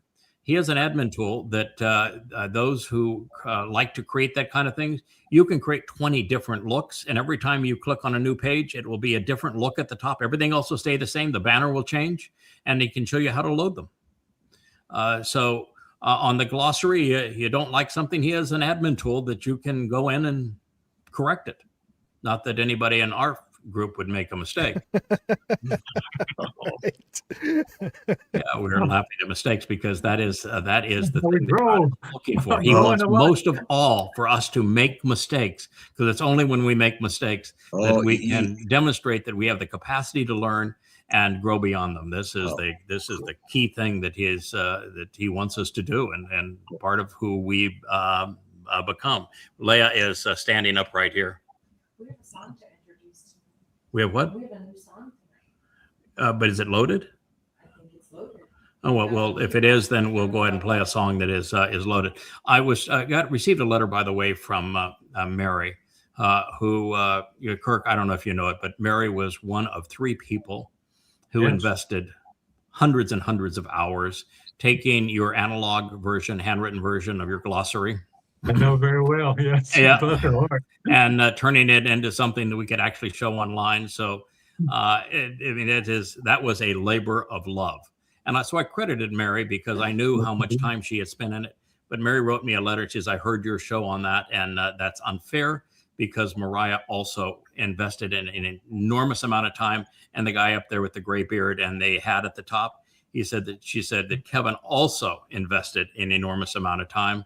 And I know Rich also tried to store it so that we would have use for it when and could go back to it when it was ready to go. But it was a group effort, and I thanked Mary for sharing credit. Thank you. And that's what she said. It was a shared project, correct? So she wanted everybody. Yeah, there was a lot of people working on that throughout. It was my first project, actually. That's what the first thing I did. Right. So you were right there at the beginning of it. Yeah. So you, Mary, and Mariah, and I think that Patty even worked on it for a while there, James. So she was also one on. But it was a group project too. I don't think our buddy Kirk understands that in the online world we can't use analog. No. I could have done these books on a typewriter, but they wouldn't have done us any good. No. I could have handwritten them too, but that wouldn't have done us any good either. The upside is at least Kirk's handwriting is legible. So well, there you go. So. You would not want to have had to try and do that from my handwriting. Thank you, JB. That was, and it reinforced the meaning of all those words because you don't really own something until you've engaged in doing it. So it was secretly an educational process for Mary, Kevin, and for Mariah. Right. I just quickly say that what you just showed us though on the translation thing, I was sitting here thinking, I am so glad I didn't die. Yeah, this is great.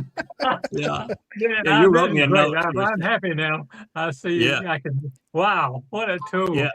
Well, I knew what we were headed towards. I just didn't know it was going to be that good. And I fought Joe on a few of these things. Like I never wanted an all. I liked the ability to go to YadaYah, Isaiah, and pick a chapter and then verse, and just have that verse come up.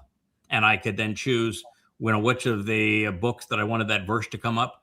And Joe says, trust me on this. I've got a better way to do this. And I said, no, but that's the way I use it. I don't want it to be different. And he says, okay, I'll tell you what. I've done a lot of things with you in the past. I'm going to beg to differ. I think I've got a better way to do it. And when you're done, if you don't like it, we'll do it your way. But I'm going to finish it my way. And what he did is the ability to now YadaYah, or let's just take the 20-second Mizmowr, because that's where I found one of my answers today. I don't have to do 20-second Mizmowr, verse something or other, and then choose the book that I want the translation from. because I've probably translated it 5 times. Or the 89th, I've translated it, 8 or 9 times. I don't have to choose where I want it. And I don't, it doesn't come up in a little bitty rectangle, and that's it. So what he did is you can isolate one if you want, but he did something he says much better. So you do Mizmowr 22 and you select all, it gives you all of it. Every translation of verse 1, every translation of verse 2, they're all there one after another. And if you want to see the commentary that supports it, you click the link and it takes you right to that page. It is so vastly superior to what we had before that I got to call Joe and I said, okay, you won that one. Good job. I am not only conceding unconditional surrender, but delighted to do so. Yeah, there we go. Unconditional surrender. And thrilled to do so. What you created is vastly superior. I wouldn't even contemplate using my way because your way is so much better. It's a great tool. And the whole site is just absolutely marvelous. And soon we're going to have that interaction chat. We're trying to decide, do we write it from scratch or do we use Friendica, which has all the features and more of Facebook. And do we do that or do we do our own? And the issue is that you do have to, right now on the website, we don't keep track of anybody. You can come and you're anonymous. To be able to chat, we can't do that. You have to have an identity. And people that are belligerent, we have to be able to block and the like. So we'll have to deal with that. And then we have to have some restriction on the Ask Yada. Because we're going to have an embedded Claude AI system. They don't run free. And so there's a charge each time that it's used, but it's nominal. And so long as it's family, I don't care how often it's used, but I don't want a bot to go in there and click it 1,000 times. Yeah, the 47,000. There are people that had $47,000 bills because a bot went crazy. Yeah, and so we have to restrict searches to no more than 1 per day per customer, unless you are you have signed in and you're a contributor to the chat where we know who you are. Then you can question all you want. So that's the process we're developing for it. But so far we've actually run queries through it. It asked, so Yada, what's your favorite song? No, it got it wrong, but it wrote a beautiful explanation. The explanation was really, really well written. I liked it a lot. Maybe I need to change it. Yeah, pick the 19th, and it said this is a favorite, and explained why it's my favorite. I said, well, it's not my favorite. It's probably not even my my top 20 favorites. But I'm beginning, twist my arm. That was a really well written response. And so, yeah, I thought it was really good. That was the first effort at it. So we'll see how it all plays out. But as we're going now, there is no reason for us to be anyplace else other than these places where we can stream these programs and organize these programs, and people can watch them on their TVs and phones that they're accustomed. Like YouTube is spectacular for that sort of thing. And then we're gonna, we'll begin some more critical reviews that people need to hear, like more on Islam, but we'll put them all on Rumble. And, we'll have our video feed from Rumble unless we get one of our other sites up where we're a little more rock solid on our organization. And then we'll do that. And by the way, on YouTube, the lead dog in the YouTube hunt right now has gone from 1,500 and under really a hostile opposition in terms of what was being posted there a little over a year ago to 4,000 subscribers over the course of a year. That's pretty darn impressive. I think that's a silver channel. And then there's a red channel that I don't know who was managing the red channel, but it had, when I was managing it for a while, and I got it all the way up to 12 subscribers. And now I looked and it's 2,000, 6 months after I stopped managing it, it went from 12 to 6,000. So somebody's really good at it. I don't know who they are. The channel that it's kind of interesting, and it proves that the numbers don't the importance of subscribers is far less important than what those subscribers do. But on Blue, which is the one you're managing, and maybe you're managing many of them, Kevin. But on Blue, we have the most engagement. There'll be 90% of the chat on this program will be on Blue, and it has the longest hours of viewing, the most views, and the most interaction on those views, which are the algorithms that actually drive a site like this. And so, but it's gone from 20 some odd subscribers to almost 600 over the period of time that you've managed it. But you're managing it in a way that you're not trying to maximize subscribers. You're trying to maximize the things that matter, what people are watching and how they're relating to it and interacting with it. And so it's really an interesting situation. And we're, of course, we would, probably have 10,000 subscribers if we just had one YouTube channel, because the algorithms would be so much better, maybe even 20,000. But I chose not to do that. And I don't know if I'm right or wrong, but the reason I chose not to do it is that YouTube had been too fickle and thrown people off for any manner of things. And they have the world's worst customer service. There's nothing you can do to communicate with them. It's kind of like Facebook. There's nothing you can do, even when they make the mistake. And so I felt that it would be better to have a lesser number of subscribers and have a more secure environment where there were many people that were managing those accounts, so that one account goes down, the other 5 remain. You diverse. Yeah, that was one landmine with one account, and it's put in a quarter and start from scratch. So, Right. I mean, And so absolutely. we're not in that position because we have at least 6 YouTube accounts and they're under different management. So that was the thought process. I'm comfortable with the decision That's I made because, again, we're not looking for quantity. We're looking for quality. That's what Yahowah's whole thing is about, and it's working beautifully. Now I'm told I gotta tell you, Craig and everybody please. else, Team YadaYah is absolutely awesome, and with a special shout out to Joe. And what you were saying before, and a lot of what has happened recently, is a term that you've just elaborated on recently, tamym. And it's not perfection, but it's not perfect, but to finish it up, to complete it, and to just get it done. And that's just, this is just an amazing thing. Yeah. And that's just an amazing revelation. It's one of the most amazing revelations that we've had. We've had so many beautiful ones, but when we figured out that Yahowah was not looking for perfection, in fact, he's not perfect, doesn't want us to be perfect, and perfection would mean that there'd be no purpose to our existence and nothing for Yahowah that would be of any value. Perfection is a religious concept and makes no sense at all. And we didn't know that until we realized what Yahowah was trying to do with Dowd. With Adam, the cat out of the bag there. Adam is Dowd, by the way. That's why he's the firstborn son of Yahowah.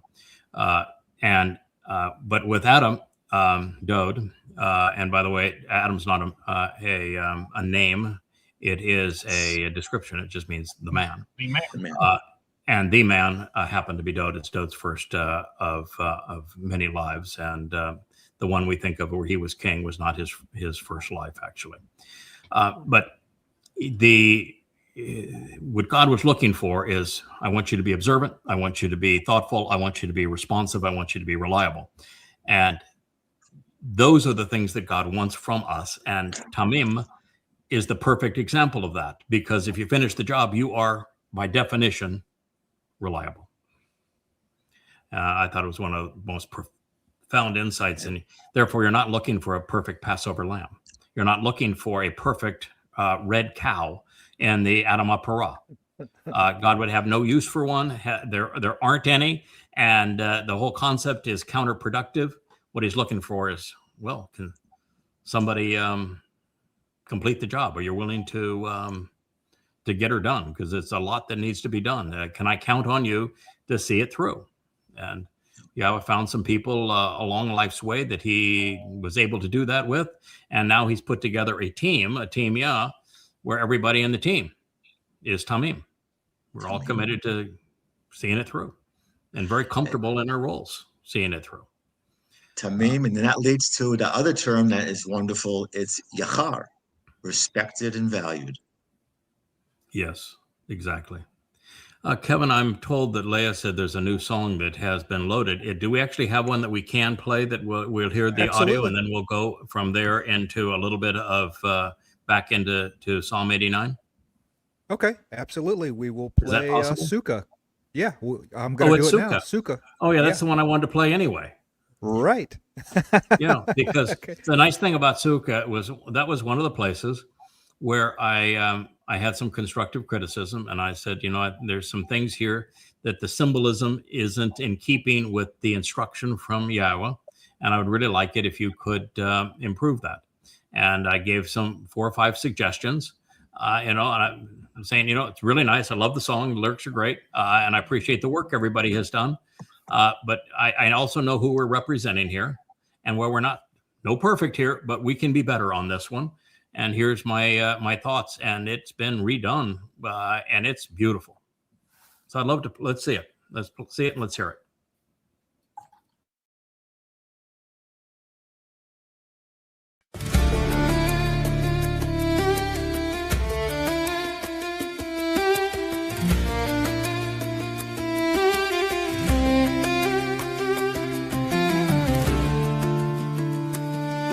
The moon shines on Yahowah's good name, a covenant renewed ever the same.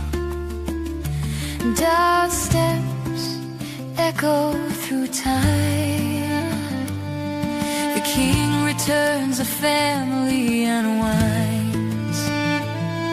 He leaps with joy, the Adam a pair of calves set free.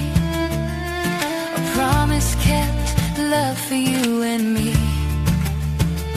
The remnant dance, their hearts aglow, singing in the joy they now know. Let the rhythm flow, let your spirit soar. This is Sukah, come on, let's go. Stand upright, walk by his side. In Yahowah's love we all abide. No bows, no chains, no lords enforced. His love and favor, our true course. Not a God of ego, but of delight, inviting us to dance in his light. Man of Edom's got skin in the game, a promise kept for a brighter day. YadaYah calls, the fire refines, the water cleanses, and the woman released. Wickedness falls with the lies of men. Life will flow to let your spirit soar. This is Sukah, come on, let's go. Stand upright, walk by his side. In Yahowah's love we all abide. Yahowah's call, a voice so clear, melody of integrity drawing us near. Let truth stand for a good name, let it shine in Yahowah's renown. Through its gates the nations stream, a family restored, Yah's own dream. We lift our voices, a sound so sweet in Sukah's glow. Is our King, Dowd shalom flows like a river wide. Dowd's throne is lifted on high, from the herald's call into the night.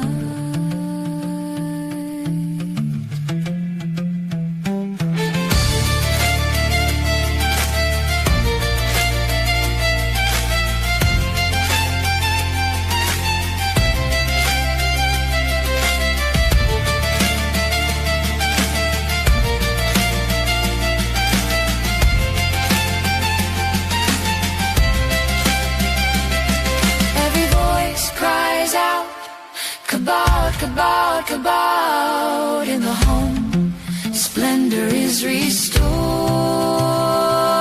A king's heart are his own people.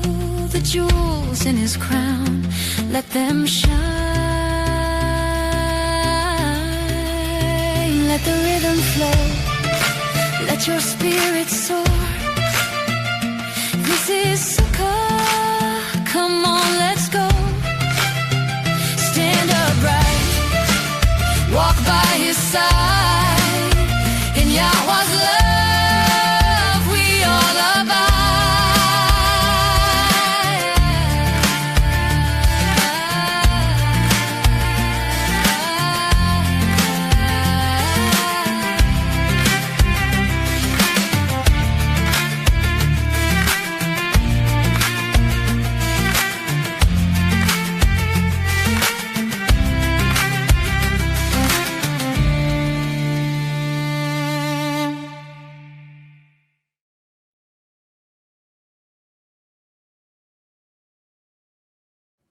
Wow.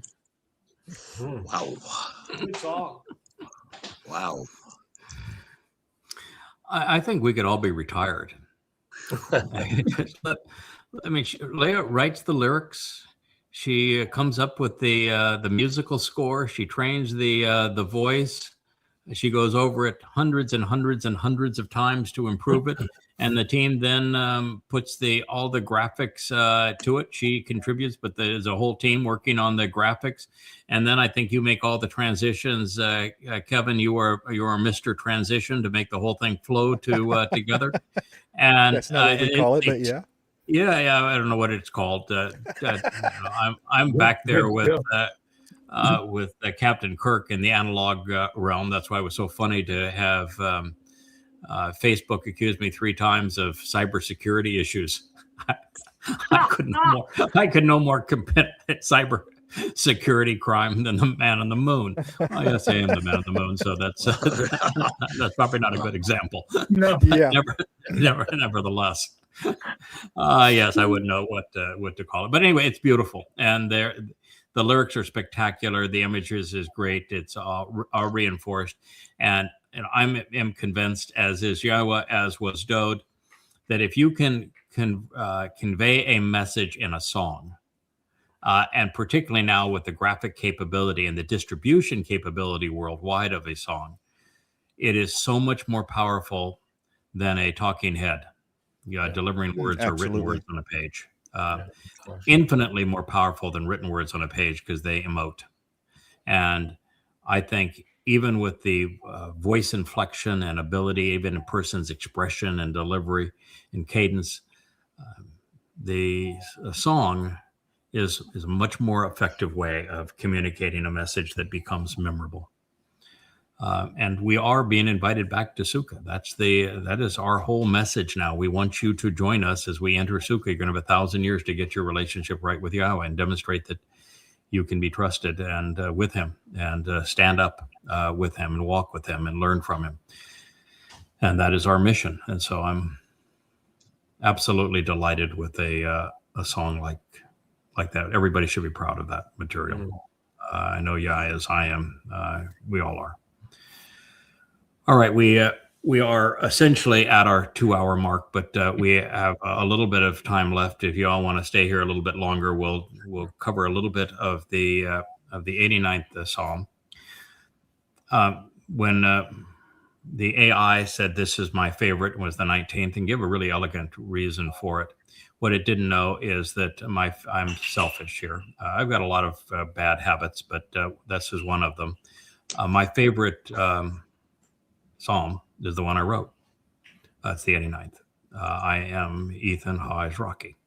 Different life, but I've had a bunch of them, and that was one of them. And so I co-authored this psalm. And for all the people that hate me out there and in the little mother goddess cult that will have a conniption fit, I'm not kidding here. And I don't really care what you think. I wrote this song. I co-authored it with Yahowah. And I know what the purpose was. It was to restore Dowd's relationship with Yahowah. That was half of the reason for it. And we delivered it to Dowd. And it was after the Amma got his attention, sobered him up. And Dowd fell in love with his mother. Yeah. And that, by the way, happens to be the insight that I deduced today and was able to prove it, is that there's more to the Yahweh's Amma that Dowd constantly praises than a surrogate mother. And the insights there are in fact, I know they're more than anybody can process at the moment. I've shared it with only 3 people thus far, but it is a very profound realization. It's this Mizmowr was written to bring Dowd back to Yahowah. And had it not been done, then the world as we know it would not exist. It literally, that's how much is at stake here. This solved the world from spinning off into the oblivion and everyone dying. Dowd is the answer. He's the one who fulfilled Pesach, Matsah, and Bikuwrym. If he doesn't restore his relationship with Yahweh, those cannot be fulfilled. Those are not fulfilled. There is Yahweh's not returning. Dowd's not going to be king of anything. It all ends in nothing. All over. So that relationship had to be resolved, and God couldn't do it on his own. There's a lot of things God can't do. And he can't renege on his word. He made a commitment. There's things he will tolerate and won't tolerate. And he doesn't do that kind of stuff. He walked away from Dowd and was only talking to him through others. And he was really angry with his son. That doesn't mean he stopped loving his son. It's just that sometimes as a parent, you have to show tough love. You can't take the drug addict and put your arm around them and say, it'll be okay. Let's, you don't need to change. We'll coddle you. It won't work. Yahweh knew what he was doing, and he backed away from Dowd. Dowd had a conniption fit, lashed out at Yahweh. The Yahweh's Amma intervened. That's the last word picture. And then I delivered this to Dowd. And it brought him back. Straightened him out. It worked. This was a nuclear bomb as it relates to that. But that was only half of its purpose. The other half is to bring Yehudim and Yisrael back to Dowd. That's the other half. And that's why we're delivering it now. That's why we're going back through it again. Because we already solved that first issue. We brought Dowd back to Yahweh. We reconciled that relationship that became, to use a term that we've been mocking, it became perfect again. Why? Because Dowd finished the job. And he finished the job because of this Mizmowr. And now, since that's already done, we've completed that job. The second purpose of this was to bring Yisrael and Yehudim back to Dowd and back to Yahweh. That is its purpose. That's why we're sharing it. That's why we're going to go back through it. That's why it was written. And it does a marvelous job of that. It positions Dowd as the one. He is the Messiah. He is the Son of God. He is the chosen one. He is the one who literally established the covenant. There is no covenant without Dowd. You know, say, well, that's not fair. It was set up with Abraham. No one. It was narrated with Abraham. And when Abraham went with Yishak up Mount Moriah, and he says, don't take the life of your son, your only son, whom you love. Yeah, that meant that covenant isn't established until the only beloved son of Yahweh, his beloved son whom he loves, becomes the lamb. It was Dowd that established the covenant, and Yahweh says it in like the third verse of this song, that he established the covenant through Dowd. That means Dowd's our savior. That's right. It's profound in its implications. And in the last passages, we read that Yahweh was going to use the end times Zeroah, the strong arm who cultivates the harvest for these upcoming 2 harvests, which are Shabbat and Towrah. And he's going to take down Rahab.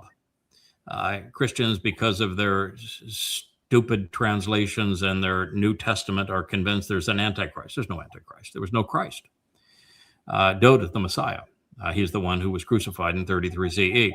And the simple truth of it is that God has a term for the misnomer known as the Antichrist, because You want to know what an antichrist? The antichrist would be Paul, who robbed Dowd, who was the Messiah, of his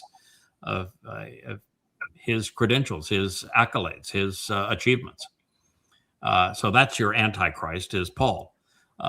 What God says is the person who's going to come, who is the great betrayer of Israel, who is the great betrayer of the world, who is Satan incarnate, that his name is Rahab. And we read the 4 passages, the 4 prophecies that Rahab is depicted, 2 in YadaYah, 2 in the Mizmowr. And he is brought down by the another life of Ethan Hajraki, which is why he writes of him in this psalm. And it tells Dowd, hey, man, I've got your back, pal.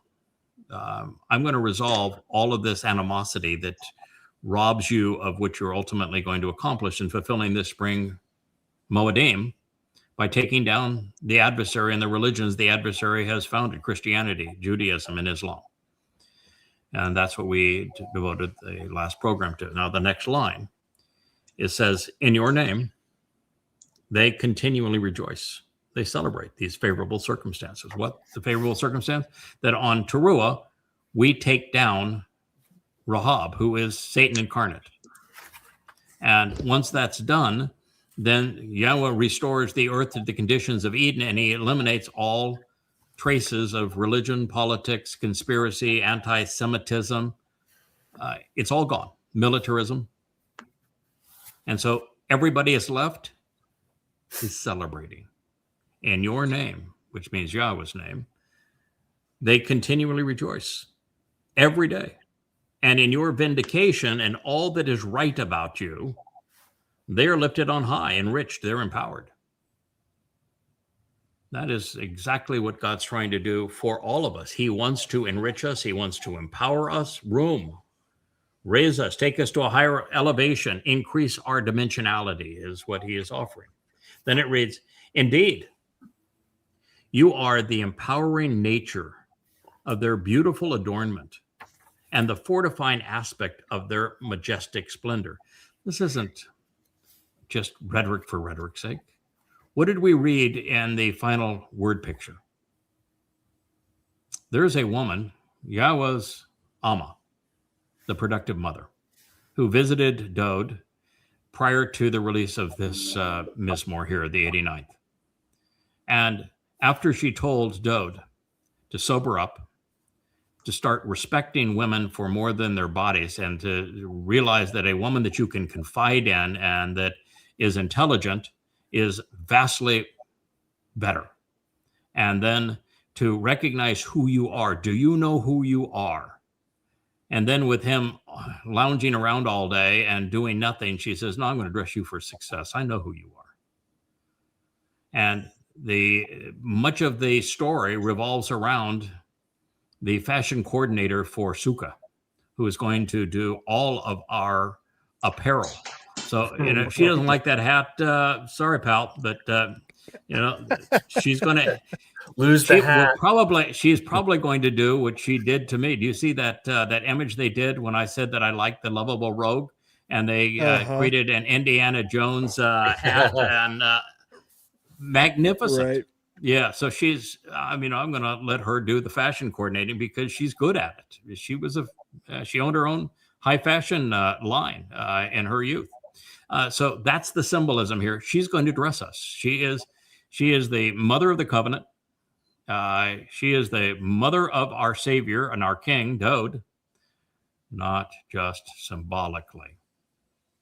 And she is going to dress us all for success. We're going to look beautiful. So that's what that means, majestic splendor and beautiful adornment. By your will, your acceptance and favor, our brilliant trumpet and horn, which is symbolic of our status and our king, Karen, will be raised on high and lifted up and increased. Now, Karen, you've seen that word before? Anybody know where Karen is found? Where does it make its debut? Back on Moriah, when Moriah, Yitzhak is at the top of the, Abraham and Abram. Yitzhak, yep. Yep. And what God says is that, or what they report is they saw the Passover lamb with its ram's horn, and that's the horns of the ram are the keren. They're brilliant. They're a symbol of power, of authority, of kingship, of leadership, of strength. And it was the keren that identified that's the Passover lamb. Mm-hmm. Well, so when God tells a story, you better pay attention, because he's going to reuse the term. In fact, I would say, fellas, that has been the method of growth here recently, is recognizing the pattern in the words, and how when Yahweh uses a metaphor, it's infinitely more powerful than just a word picture. There's something important that he is telling you every time he uses it, and he wants you to relate where keren was used before. And to where it's used now, like this discovery that I found this morning. I found the Rosetta Stone that cemented prophecy to prophecy. And you only can do that when you literally fall in love with the metaphors. When God says something's going to be a sign, and you realize, where did I first see? Oh, yeah, I know where I saw that. How does that relate to this time that it's a miraculous sign? Oh, yeah. You put the pieces together. And that's what keren means here. So so if I'm making a big deal of it, you think that I'm being religious about the words, okay, I'll stand accused. I love these words. You wrote a glossary, literally. A lot of words. Glossary. If you don't love the words, you can't do that.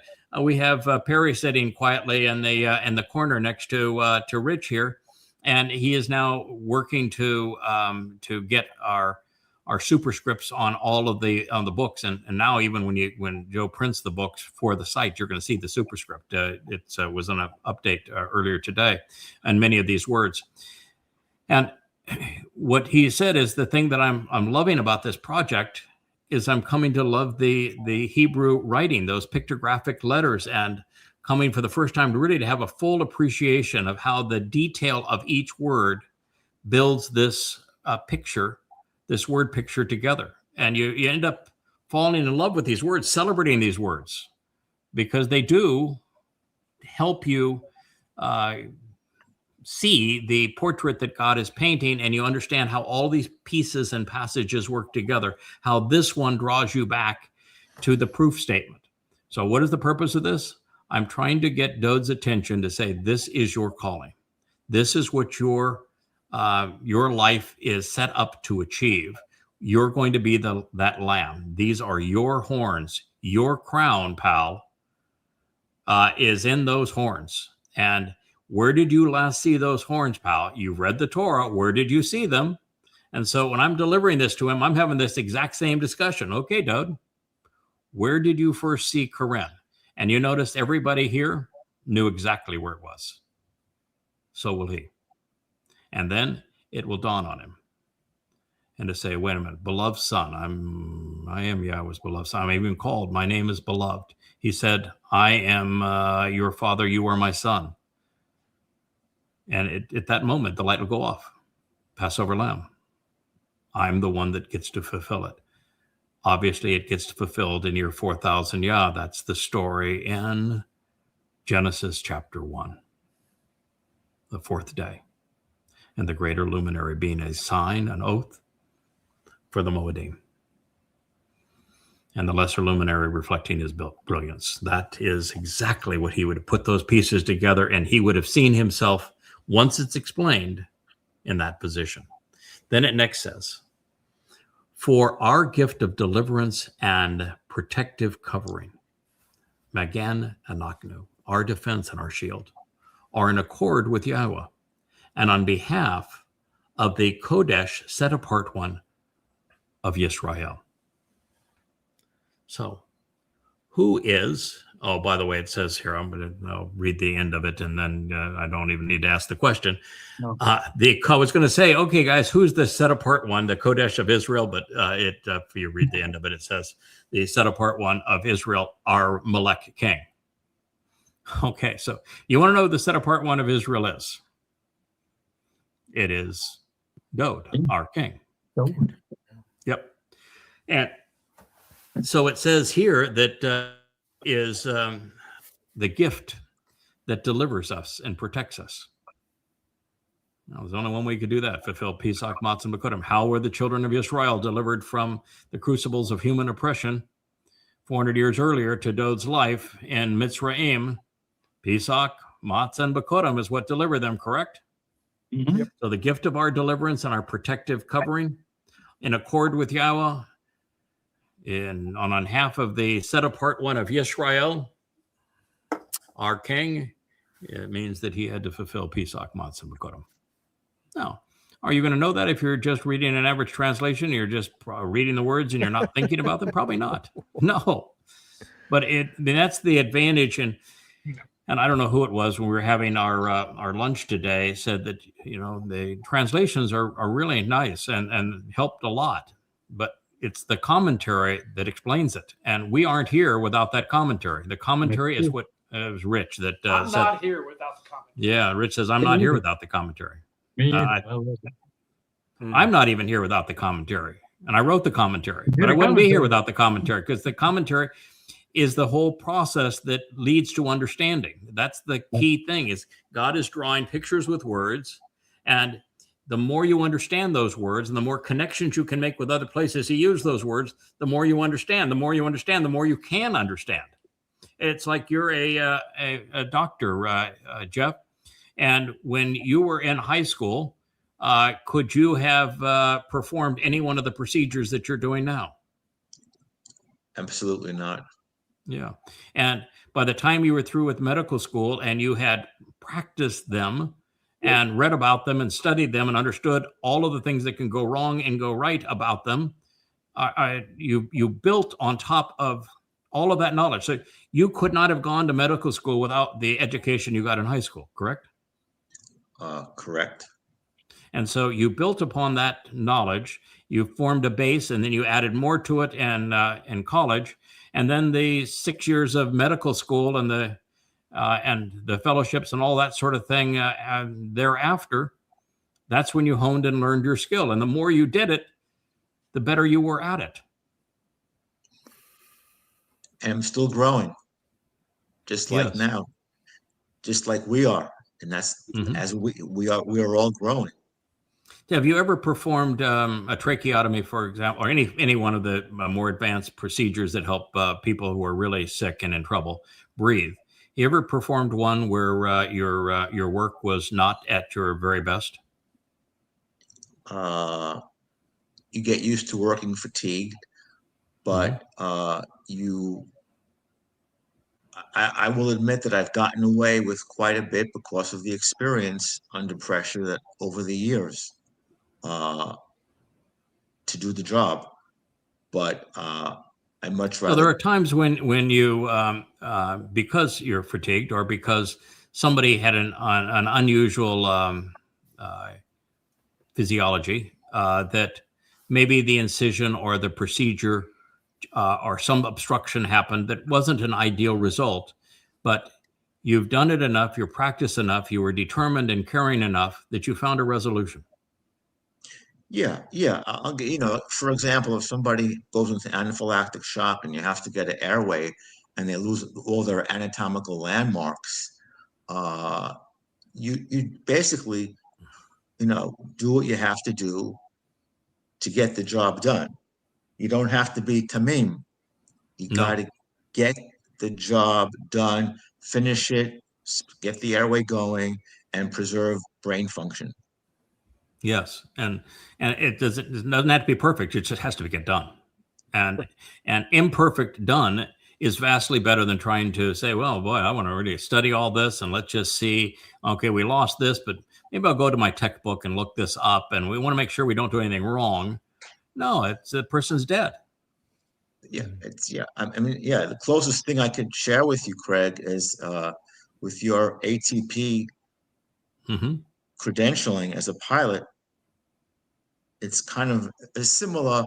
It's obviously different, but it's a similar kind of an analogy in terms of reacting and knowing what to do and dealing with the situation at hand. Yeah, when you get your private pilot's license and the examiner tests you, the examiner does not put you in a difficult situation. When you get your instrument rating, he puts you in a hood where you can't see anything but a limited view of the instruments, and then puts the airplane damn near upside down and all sorts of horrible positions where you can't see anything.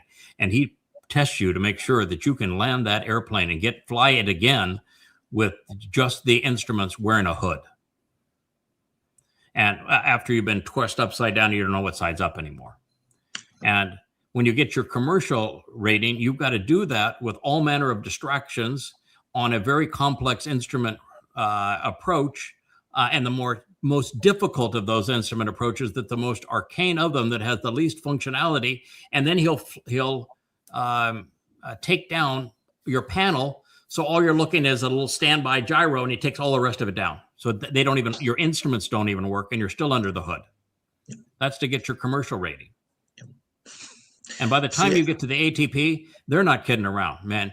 You had better be able to perform in any kind of a situation with everything going wrong. The entire panel can go out on that airplane.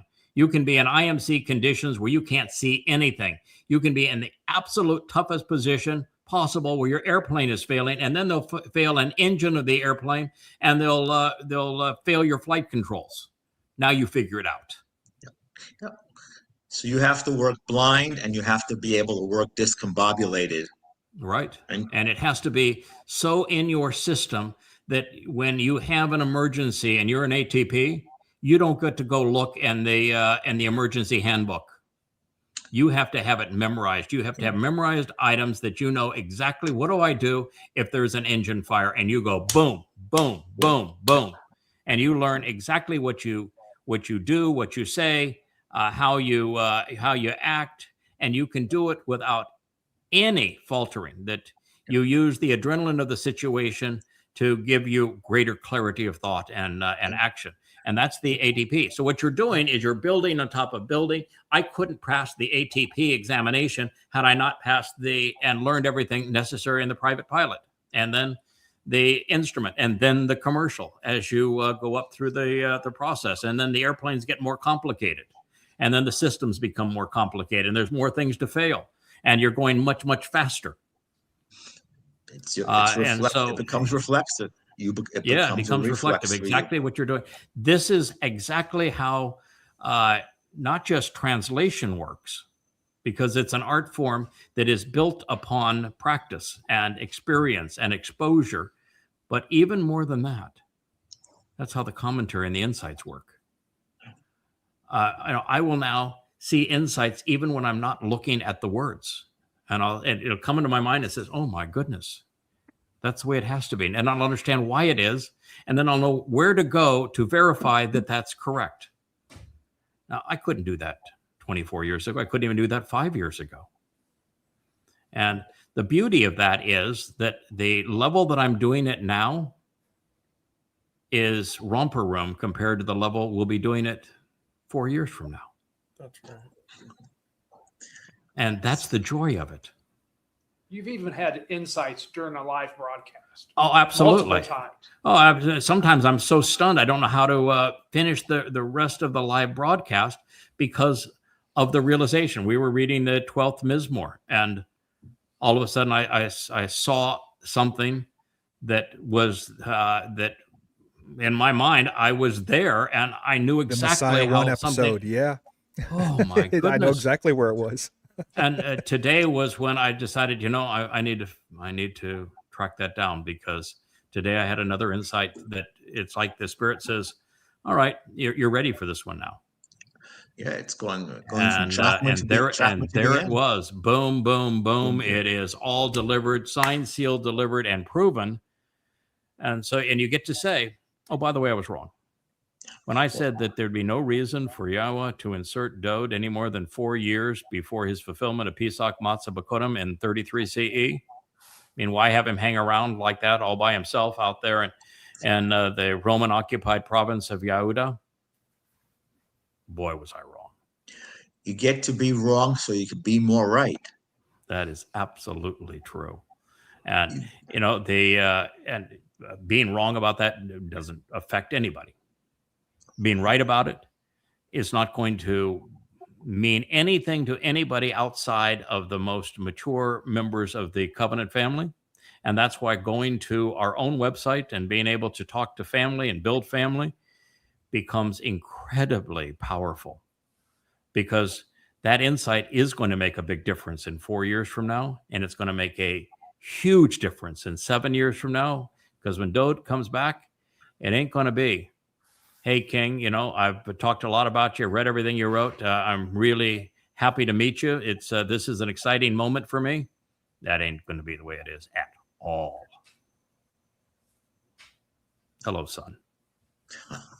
It's good to see you again. I have a question for you. Okay. Yes.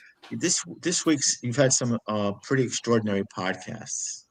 Mhm. And when you were going over Mizmowr 13, and Dowd was basically saying, Abba, Dad, when are you going to let the cat out of the bag about me?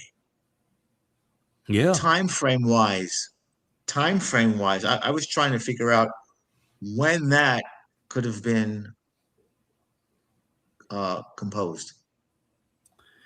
Yeah, the interesting thing about Dowd is, another time I could say I was wrong. I had thought that Dowd wrote his Mizmowr early in his life when he was less conflicted, because later in his life he became really conflicted. If you look at the series of events with Obed-Edom having to intervene to get the Ark of the Covenant into Jerusalem, Yahweh's not talking directly to Dowd anymore. You read 2 Samuel 7, and it's Nathan that is communicating from Yahweh. And then you read what happens thereafter with the Bathsheba incident, which is just horrendous. It's worse than you can. We've done the shows on it. And then you realize you go from that to the Absalom rebellion, and Dowd flees town, and he's in real trouble. And then you read the 51st Mizmowr, and it's worse still. He ain't writing any of this stuff during that period. Zero chance that he's writing any of this during that period. And so his inspiration, and I'm talking about every one of the first 30 some odd of the Mizmowr, they had to be written after our intervention. They had to be written after the last word picture was delivered, Proverbs 31, and after the 89th Mizmowr was inspired and delivered and presented to him. And I think it was instant after this was presented. Then he had, I would think, 10 years to write this, to write all of them. And I think he wrote them over those 10 years. So if that's the answer you're looking for, I think it's all of it is over the last 10 years of his life. It was, again, Ethan Hazraki and Amah had to deliver the 89, had to do what you had to do in order for him to do what he had to do. And it was sort of like the most cognitive awakening that when Dowd is saying that Yahweh, thank you for sending your Amma. She saved me, and without your Amma, I'm not here. When he says that, when he refers to the visit of "You're my mom," when he writes the 22nd Mizmowr, and he explains that he's going to be crucified, explains how crucifixion works. He explains that he's going to go into hell and what he's going to do it and how it's all going to transpire. Before all of that happens, you know what he says? I'm going to be born the natural way, through labor, through natural childbirth. I'm going to have a man that impregnates a woman, and she's going to get pregnant, and she's going to deliver me in absolute normal labor, and I'm going to be dependent on being nurtured through her breasts. Does that sound like a man to you that was just dropped in 4 years before all this occurred? Nope. No.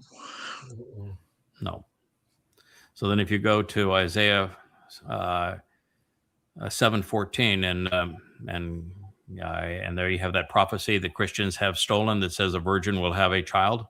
That doesn't say that at all. Wait till I share with you what the word is that was chosen for that little gem that is held up to us, and you will know exactly who the mother and father was of Dowd and why he was not inserted 4 years before. Wow. But he had real parents for the first time. And all of his existence, his first life, he didn't have a mother and father. He was conceived as Adam. Oh, man. And the life that we know where he was king, he hated his mother and barely knew her, if he knew her at all. Hated her and called her a whore. And his father was a despicable man. Oh, He never yes. knew so Yes. here's a man that's being set up to be king of the universe, guide everyone, be, ultimately the father figure for everybody, and he has never known a father or a mother. You think that's fair? Do you think that would work? Are you going to send, if you're God, you're going to send your beloved son to fulfill Pesach, Matsah, and Bikuwrym and have him hang out there all by himself?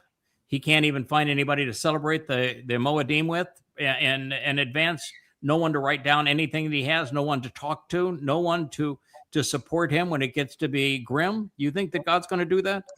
Makes no sense. Yeah, that's rolling the dice to have a big typical time. an orphan, Yeah. and hope that they grow up to be well adjusted and to the point that they're going to do the things that need to get done. Zero chance No. of that. Yeah. So I will share in the future exactly what happened and when it happened and why it happened that way, because it ain't what we've thought in the past.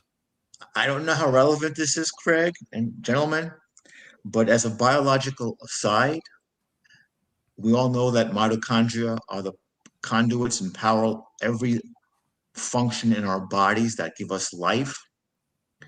And that aside from the DNA that we get from each of our parents, the mitochondria has its own DNA, and it is solely derived from the maternal side. The essence of life, which does everything that we do, even now, speak, move our arms, talk, lift, the mitochondria function as a result of our maternal DNA. I'm just throwing that out there for you. But how does a woman get pregnant? And how does a family operate without a father? Well, there's plenty of test data and statistics to show how that works in today's world, especially. Poorly. It doesn't. It doesn't. It is an absolute crapshoot. If I gave you thousands. this idea that he had a mother but he didn't have a father, then I was not a very good communicator. Dowd has a father. He has a mother.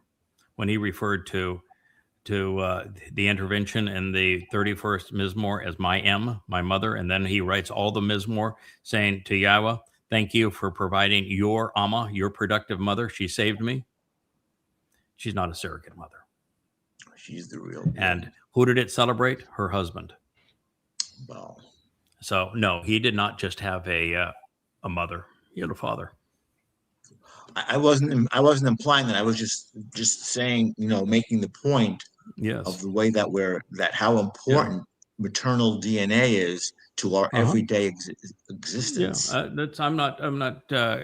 I'm agreeing with your point. I think your point's a good one. And I was just going to say that it's a little incomplete, but it is a very good point. And I will also tell you that Dowd is far more enamored with, far more in love with his mother than he is his father, which is as it should be. A really strong man should be far more in love with his mother than with his father. Most strong men have to rebel at one point or another against their father, and they come back to them if they're well taught and guided. And that's exactly what has happened. But he loves his mother.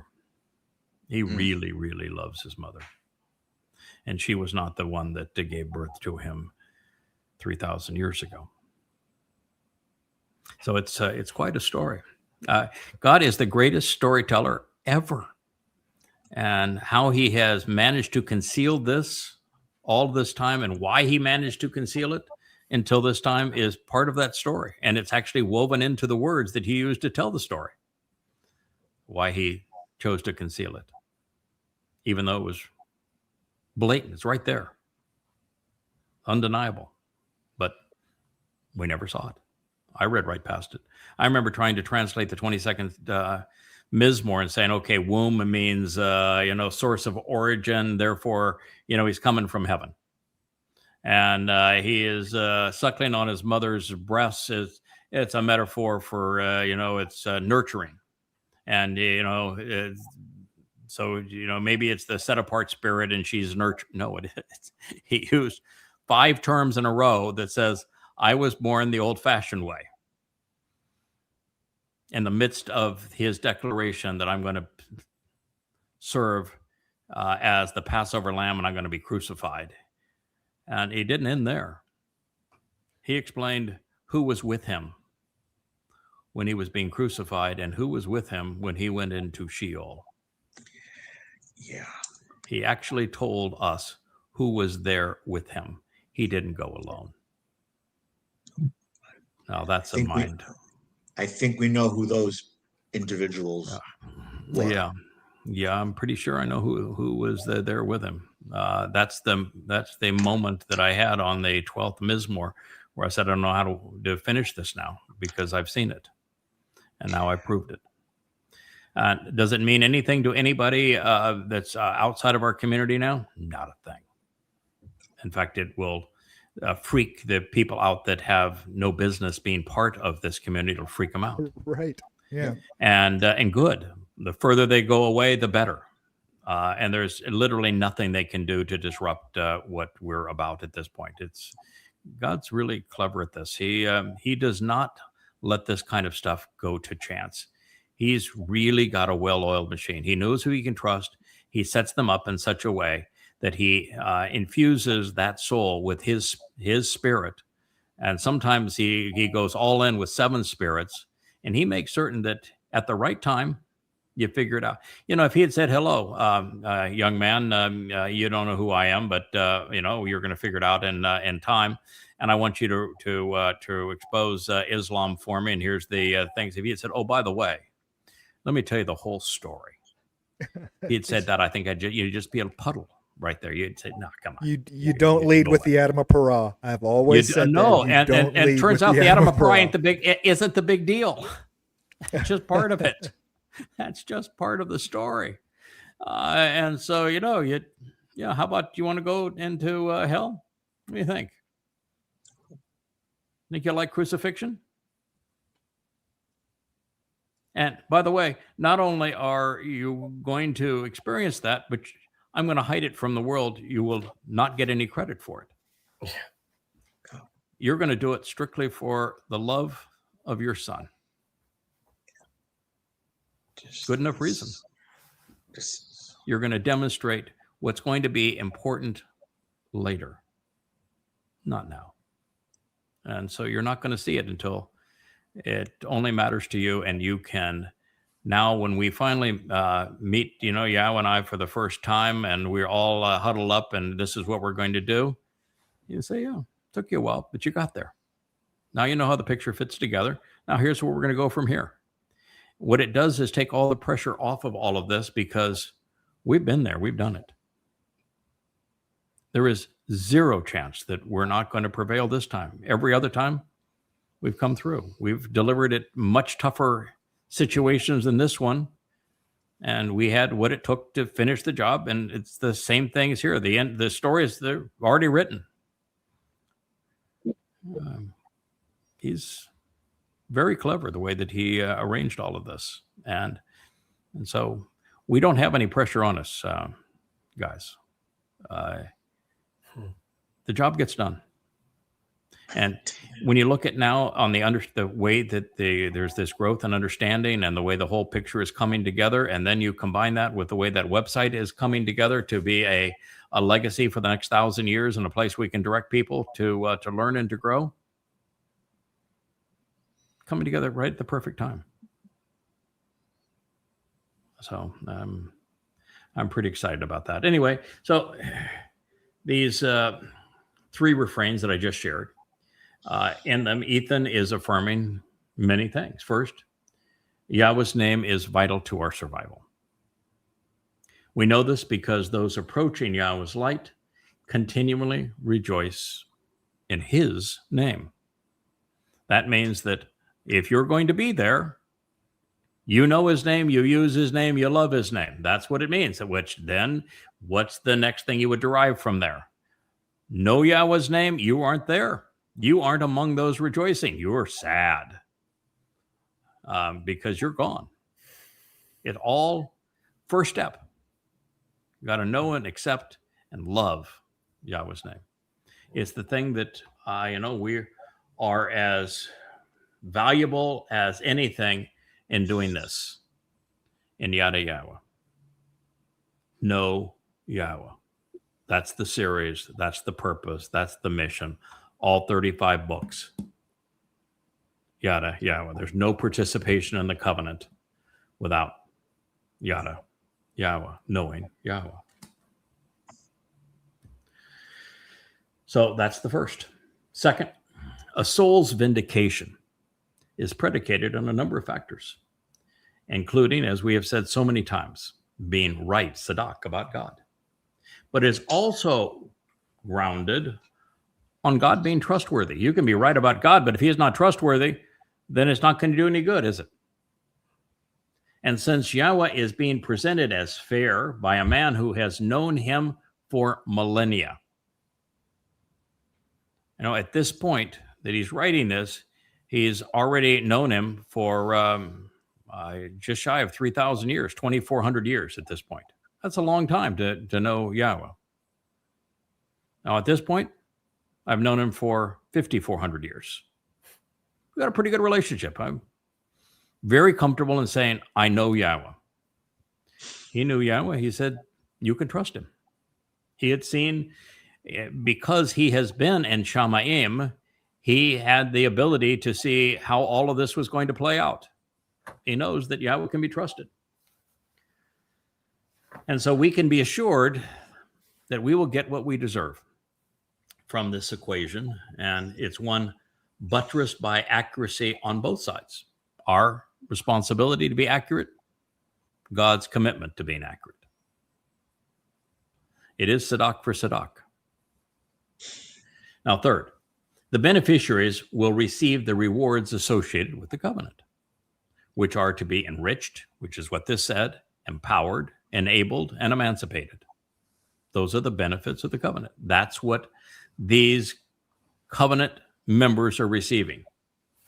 Enablement, enrichment, empowerment, and emancipation. Boy, think about it. Emancipation seems like such a simple term.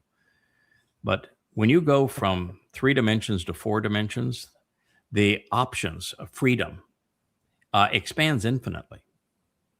And the ability to do things and the power and the opportunities, the destinations, the things you can explore, see, and experience when you go from 3 to 4 and then 4 to 5 is, well, it's irrational to say infinitely squared, but it's infinity squared.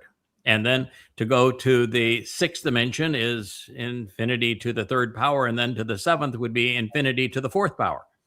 Now, that's extraordinary. Now, I'm talking here with a mathematician in the room, and he says, you are an idiot when you talk about infinity and squaring it. But I'm using words to draw a picture, not a mathematical equation. Okay, you can't take infinity means it's a number that has no end. To be infinite has no end. You cannot be infinite, by the way, unless you're growing. So this whole idea of us constantly learning, us constantly growing, us constantly being observant and discovering and thinking and contemplating and making the connections to understand, it is not just of interest to it. It is the requirement for us being infinite. Even God cannot be infinite if he doesn't grow. Being infinite requires constant growth. And this is the way to do it. It's what happens up here. So we're enriched, we're empowered. God, and as God's children, he also lifts us up by replacing the burden of our physical bodies with light and energy. That is how we can be empowered. E equals MC squared. Fourth, Ethan is attesting to this transformation by depicting our souls attired in majestic splendor. He's seen it. He's married to the seamstress, so He's going to mention this, and it's important. We will be fortified and beautifully adorned. This is reminiscent of the meeting Dowd had previously enjoyed with Yahweh's Amma, the 31st Mashal, the final word picture, which is what this series is part of. As it was chronicled, as we know now, in the 31st proverb, the final one. Proverb means word picture. Yeah, she was presented as a stylist and a seamstress, adorning Dowd and all others within the covenant. We're going to be wearing Leah apparel, and she's good at it. She's doing, that website is beautifully styled. Our books now, they're beautifully styled, right? Mm-hmm. Guess who? In fact, when I was kidding with Joe, not kidding with him, I said, Joe, can we do this with that? And he says, no. I said, excuse me? He says, no. This is, I work with Leah on the styling of this site. Leah has her decisions as to what she thinks is the proper way to brand and present this. This is her idea, and no, we're not changing it. Put you in your Knows place. better. So, smart man. Okay. Said, go ask Leah if you want to change your website, Craig. Yeah. Yes, absolutely. Absolutely. Well, the funny thing is that when Leah and I have a discussion on this, and I said, Leah, we're going to change it, and here's the reason why. It always gets changed. Anything that I ask Leah for, she will give her reason. I'll give my reason. If her reason is better, we'll Sure. go with her reason. Mm-hmm. But I'm pretty bullish, they say, and I've got very strong conclusions and ideas that I feel responsible for, and I'm not going to let anything stand in the way of fulfilling that responsibility. So what Joe actually said is, I know you have some sway with the Leah. Why don't you talk to her about it? Then I'll do whatever you'd like me to do, is what he had to say. Okay, fifth, Ha is Rocky is drawing our attention to the initial sighting of the Passover lamb with Karen. We talked about that as we were reading through that passage. 1,000 years earlier on this same mountain, Yahweh spoke to Abraham and Yishak from the top of Mount Moriah, which means to respect Yah, to revere Yah, and said that he would provide the sacrificial lamb. Thereupon, Abraham looked up and he saw the lamb with its keren, its radiant horns, caught within the thickets. Now, this is important because at the time, Yahweh told Abraham not to take the life of his only son, whom he loved. And so, with Dowd having been proclaimed in 2 Samuel 6, which is much before this, our presentation of the 89th Mizmowr. So he's already heard, tell Dowd, he is my son, I am his father. So he would have already had that information. With that information and this connection to the presentation of the final narrative test of the covenant on Mount Moriah, the pieces fit together. That's how I came to this conclusion, and having done it this time, I'm sure I did it the previous time, and I presented it to Dowd this way, and he came to understand it and accept it, because the next thing we had a conversation of, this is why it's in God's interest. And listen, pleasing him is a really good idea. You're going to pay dividends forever. And it's why it's in your interest personally, because you're going to have to lead these people forevermore.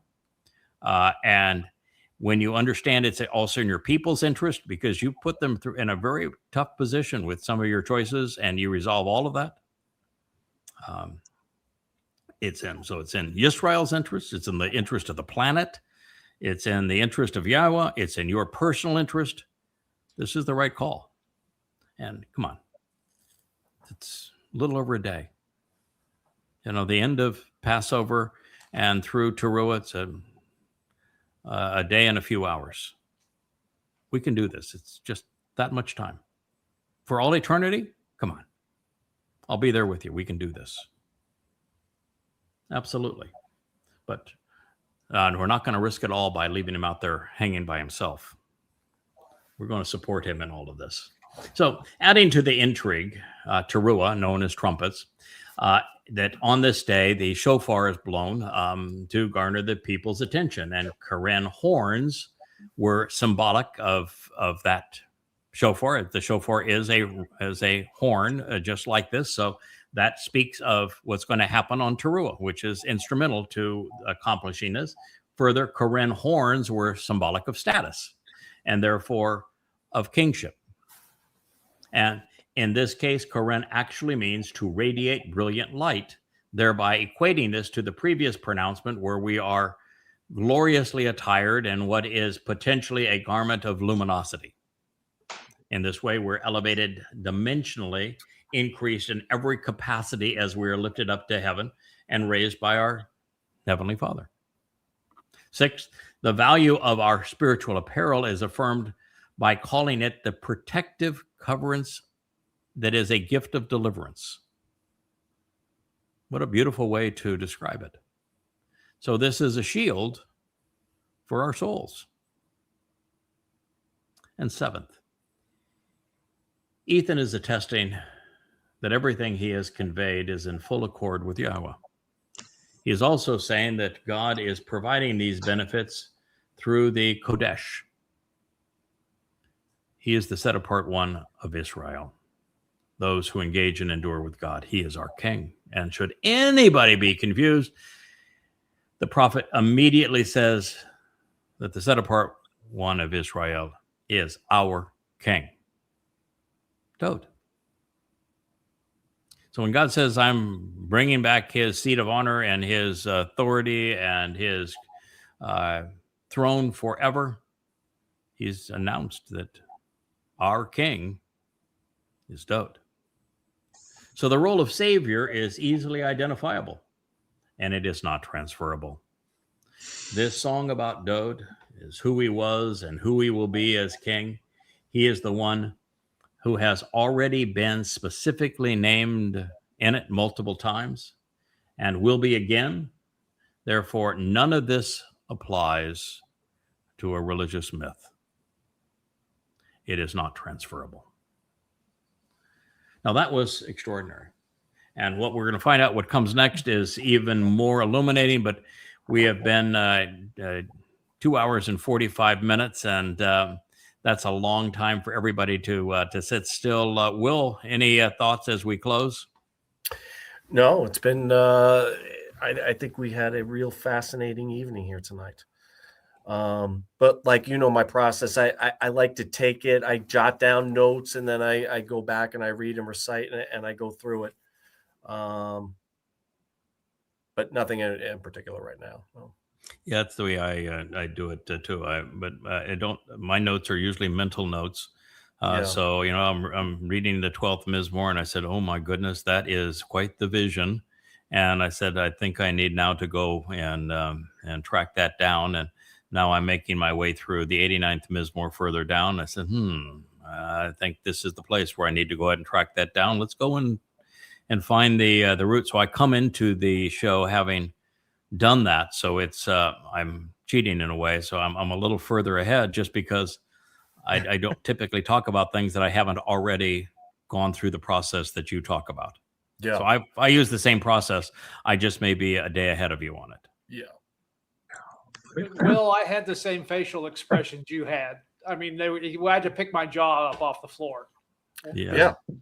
That was Rich's comment. Rich, when he first came in this morning, I said, "Are you ready for an amazing insight?" And I said, "So here, my friend, sit down. I'm going to tell you something." And he just went, "Oh, of course." And wow. And so, it was jaw hits the floor. And then I had the same discussion later with Perry and then later in the day with Leah, and came to approach her from a different point of view. And it is interesting to see people's response, and you realize there's just certain things you can't tell. And people that haven't grown up in this process, who aren't really well schooled in who Yahowah is and his relationship with Dowd and how he would do virtually anything for his son. But there are times when he couldn't do it himself, that he needed another way to get it done. And well, he I needed. will share one thing, Yada. Yeah. I have. It's been really great. I think a lot of covenant members struggle with this. You're trying to find your place in this, and it's important to all of us to get people to communicate this. We all love Yahowah. We all want to communicate that. And but now with the paradigm shift, it does take the pressure off to say, okay, performance isn't going to be measured by how many people we get at this point. No. So we need to shift and really reorient towards the website, and maybe it's a more insular process for all of us, less outreach. I don't know how it'll all come about, but it really does take a lot of pressure off. I will say that. Yeah, it was one of the things that was so important to me today is that I've told you that Joe is my good friend for 30 years, and we have done amazing things together through our lives. And I realize we have a core group that's going to be part of the expression of Sukah going forward. And I see what Leigh and I, working with Joe and the team, are able to achieve with that website. And I'm telling Joe, I said, it's you being part of that now is essential. You're building the website for the millennial Sukah celebration, and that makes you an essential part of all of this. And I know what your concerns are, and I'm going to tell you, I'm going to make a negotiation here, and I've already heard the answer as it relates to yours and those you love. We're going to make a deal. And so what it does is it creates a tremendous sense of calm. That's what I have experienced over this last few months, is this great quieting and a sense of calm that now I know exactly what we're doing and where we are and how we're going to work together and what we're going to achieve. And what we've done in the past and what we'll do in the future. It's to say that Yah found out a way to keep his people and his plan apace, and he's good at this. He has inserted who we need to insert with the right tools, equipped to do the job many, many times, and it has always succeeded. And he isn't about to fail this time, nor the next time. And we can really relax and be comfortable that where we should be, we're doing the things we should be doing. And what other people think about it is now completely and totally immaterial. Don't care. And we shouldn't care. Our job is to prepare ourselves and to develop the material that can transform those souls that listen to the witnesses and are part of that great Towrah celebration into Bikuwrym and into Sukah. That is our job. Is we're not preparing ourselves for our own sake. We're preparing all of this for their sake.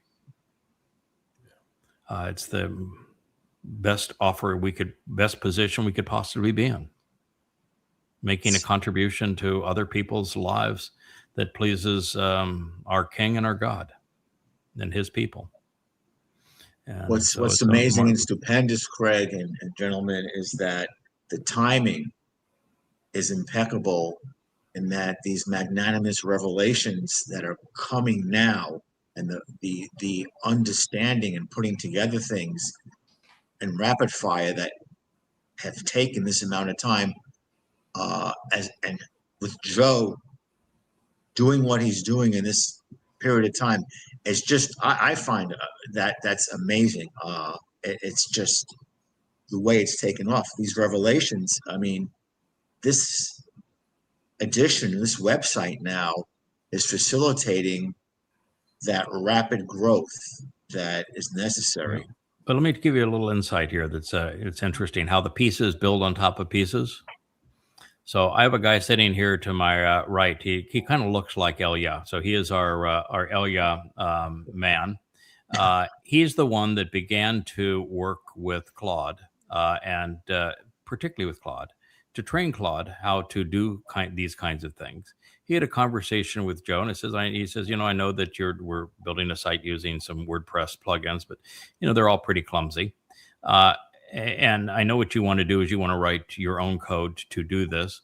But let me give you an insight as to what you can do that most people can't do, since you are a gifted writer of code, particularly for internet applications. At one time, he was the best in the world.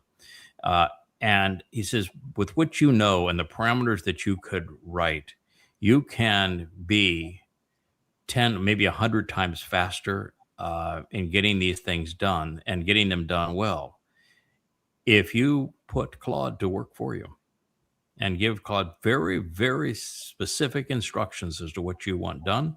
And the reason for the very rapid development is that Joe said, okay, I'll try that. And he kept, every time he would do it, he would call me and he says, you can't believe what this thing did and how that worked and how I wrote code to give it a path to follow. And then it took it from there, and then it compiled, and he says, I can't wait to show you what I did yesterday. And he says, in the olden days, that would have taken me a month. And this time it took me a day. So part of it is that, Rich started him off on the right path. And Rich knew that there was the potential there, and he's a technologist, but really wasn't in a position where he said, I can't create a website with it, but I understand the technology and how it will work and how people are using it. And you're just more gifted at it. You can do this. And he did. And that's how family created a better outcome than it would have been independently. He's doing exactly what I said he was going to do. Yes, you were going to make a fantastic website. That was one of our first conversations. Mm-hmm. And he didn't have a clue how these but I've pushed all your data into every LLM I can since 2020. Mm-hmm. And they were horrible. Mm-hmm. The responses. But once they figure out and I go through the conversations, every LLM sees what your translations as a mathematical formula, because it is. You follow the rules of Hebrew, and that is written in stone. It's not a Romance language. So these models see it as a mathematical process, every one of them, and they all come to the same conclusion. Your writing isn't life-changing, it's reality-changing. Yeah. You are rewriting reality. And the LLMs even recognize that translating this way in your technique proves itself. So now you have a self-fulfilling loop that verifies what you do. That's how I verify what you do. And I knew that walking in here when I told you, mathematically, statistically impossible that you are not the Nakar. Yeah, what Rich does every time I have a new profound insight is he has the AI trained to search the translations that I've had and to either negate them or verify them, and then logically go through what is from this he has deduced the following conclusion. Can you either verify that or nullify it? And what happens each time is that translation is not only valid, it is transformative. And the conclusion is earth-shattering. It is absolutely valid. And that's not one LLM. That's every one I've ever worked with. And on every issue. Every single issue. All the time. And that's a lot because every AI, every LLM is designed with a popularity bias. Yep. And there's nothing ever that is less popular than Yahowah, his testimony, or a finding that is anti-political, anti-religious. And so we are at the far extreme of the rebuke of AI because of their popularity bias. And when you tell the AI, I'm not looking for popularity bias. I want you to look at these words, determine if they're translated correctly, and then if the conclusions are valid that are drawn from them. And then you get them into the math of the whole thing. and they all come to the same conclusion all the time Yep. on every issue, Every time. every time. What you have to do if you're going to do this is you have to scrub your mind of religiosity and go with an open mind and engage, put in the effort to come up with the truth as clearly as it can be represented, and then to explain it and justify it, and then to put the pieces together so that you can go from knowing, for the first time, knowing, to beyond knowing to understanding, and then building on top of that understanding to see the whole picture. It's like a tree that grows from, an acorn up to a mighty oak. How gratifying to hear I'd about like to make AI a being comment, used too. intelligently. I go from the opposite side of Rich. I start with the math model, and then I throw your translations to it. And it solidifies my math model by throwing your translations of the Torah to it. So it goes both directions, whether you start with math or you start with the Torah. It's rock solid. Yeah, most people don't realize that math is the language of reason, and that probability, common denominators, statistical analysis, all the things that you can do with math and framing issues with math and coming up with equations, that really is the language of logic, the language of reason. And I've always been in love with it for that reason. And I've always been so sad that people resorted to calculators and now their phones and have dispensed with it and are unable to do algebra and geometry and statistical analysis and the like, because math is the language of reason, and reason is how you get from knowing to understanding. It's a very powerful tool, and I am not a mathematician, but I know the process. I respect the process. I love the equation, and so many things that Yahowah is talking about. When you talk about dimensions, that's math. When you talk about going from physical bodies to being enveloped with light energy, that is math. When you talk about what God says He's offering with a double-fold, tenfold increase on Bikuwrym and Shabbat, it's math. Correct? Yeah. Yeah. Yeah, The language of the universe. It's the universe actually runs on it. It has a primary guideline that not really a guideline. It's an equation that really is the master of the universe. It's light speed. Light speed governs everything that's in the universe. It is the master of time, of distance, of the difference between energy and matter, and the way they relate. God actually wrote the math of the universe around the speed of light, and he created the language of Hebrew to reflect the nature of light. It was the first thing He created. Let there be light. Let there be light. And energy is E equals mc squared. And the C is the speed of light.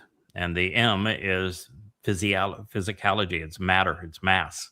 And E equals the energy side of it. It's everything is an equation. And that equation is essential to knowing what God is trying to do with us. That equation explains it. That equation and relativity explain time itself. It explains the difference between 3 dimensions and 7 dimensions, and it actually defines the very nature of the Hebrew language with its conjugations, as opposed to verbs that are stuck in time. JB, as you saw these tools with the Dead Sea Scrolls and the translations and the like in the glossary, can you imagine starting off like having that tool all those years ago when we started these translations? Would have loved that. I spent over hundreds of dollars on tools just so I could get the Dead Sea Scrolls information. Had to go between a book and logos and this to get what you have on one site now. That's amazing. Yes.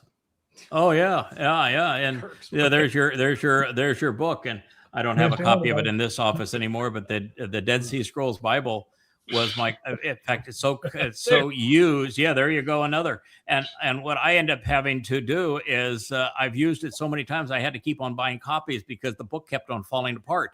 That I would use it so often, and yet you're physically looking up analog, which great for you, Kirk, but I am trying to make a little bit of progress into the digital age. I'm not sophisticated yet, but I'm treading water. But what we found, we spent a day together searching for everything we could find, and we actually found a transcription. Because in the past, all I had to work with is I had multiple sources that would tell me the difference between the Masoretic text and the Dead Sea Scrolls. So I always knew the difference. And then you have to do one of two things. You have to reverse engineer to get back to the Hebrew word that is different, or you have to go to a picture of the scroll where there are no demarcations of chapter and verse, and to find that spot and read it from the scroll to come up with what the word is. I mean, it was unbelievably laborious to do this. And now, there it is. Just mouse over it, baby. I mean, it's all there. It's amazing time saver. I could be, with all of these tools, I could be retired and have 20 people replace me on the translations. Probably not, because it is a skill that you develop over time. The more you do it, the more comfortable you are with it. And it's by doing it that you find all these connections. And so it's actually through that process that leads you to the conclusions that are profound and the insights that are so uniquely essential to our lives. So I might be able to keep my day job. You'll keep your job. They don't handle inference. Verifying is easier. Yes, verifying now is easier. That is true. And we're trying to make verifying easier. And even when the covenant members get the copy of the Torah written inside of us, I'm actually convinced that for us that are already emancipated, those instructions are going to be how not to be stupid, using free will when you're empowered to the point you can go travel around the universe and have access to the DNA of life and black holes and galaxies and all that sort of thing. And so we're going to have those instructions. But even if a number of those, and many of those, maybe even all of those that go into the millennial Shabbat have a full copy of the Torah inside of them, and they are able to read Hebrew, it still isn't enough. That's why God didn't just hand down the Torah and say, here you go.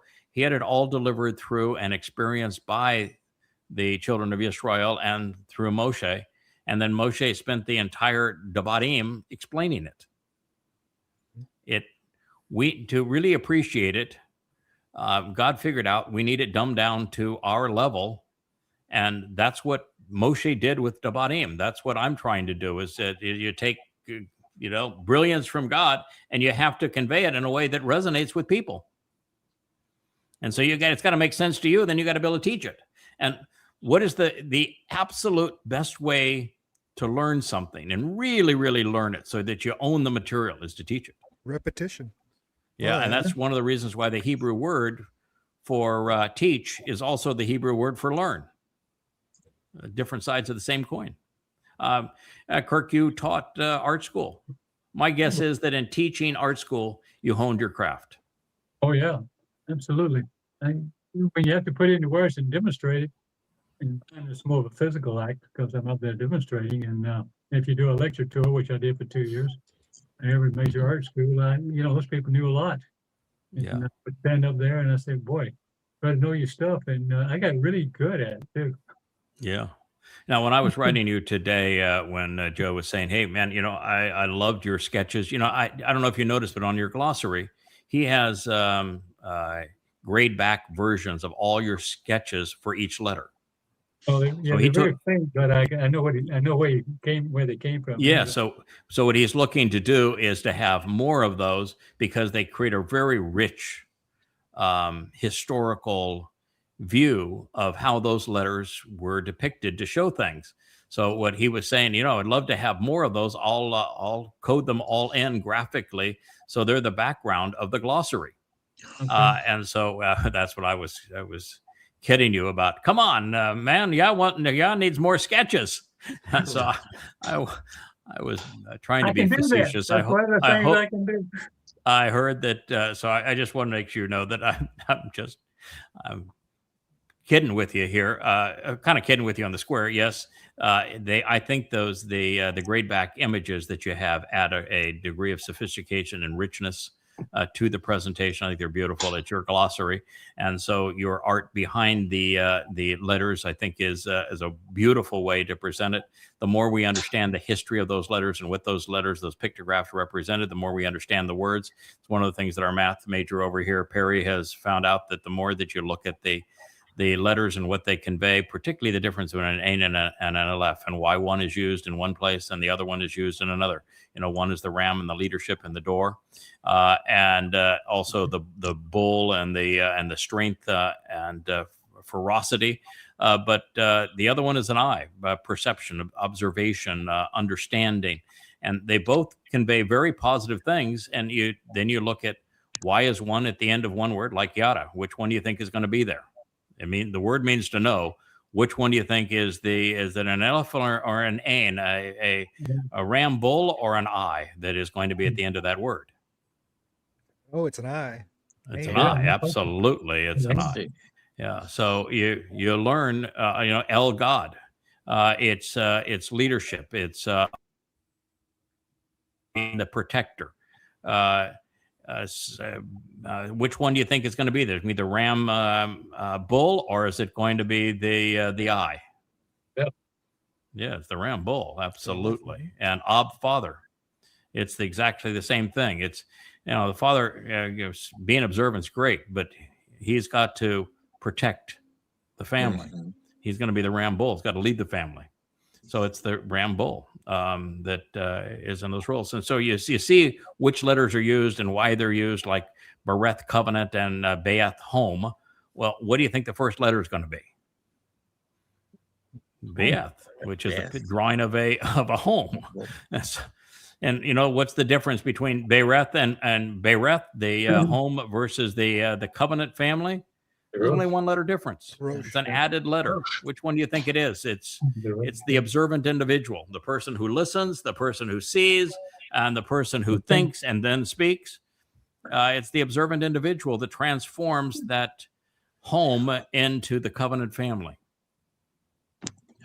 It's a really great language, and the more time you spend at it, and particularly if it is a bit laborious, because there are so many exceptions in Hebrew and the way things work and the way that things are transliterated in our lexicons to identify the root word.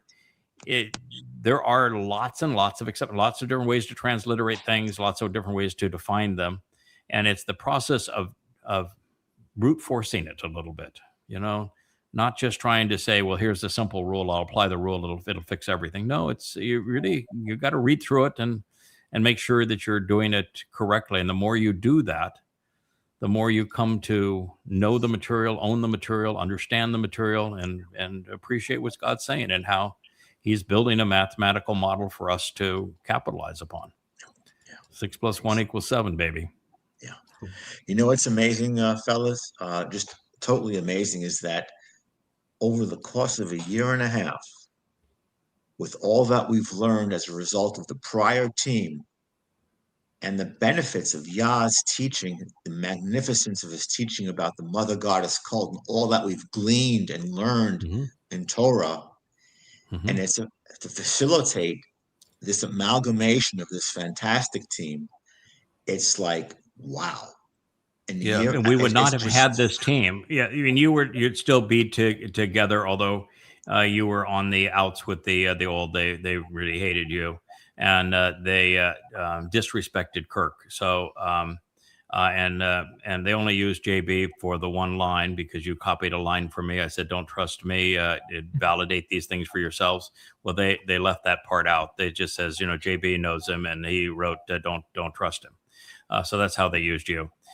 So it is a we could not have bonded the way we have. Mhm. And we would not have been together as a group. We would not have you, Will. Would not have you, Kevin. Would not have you, Kirk. We wouldn't have Perry here. And Leah was constantly harassed by them. And when they left, she became the mother of the covenant. She's the one who has developed so much of all of this. And it brought in the likes of Moriah, who has become so essential to us, and it goes on and on. And Leah was talking about your son is doing something that is really special, and she's was telling me to be ready for the results. That is really impressive what he's doing, Will. And so Kirk, to go from where you were to Sylvia. Now that's a heck of an upgrade.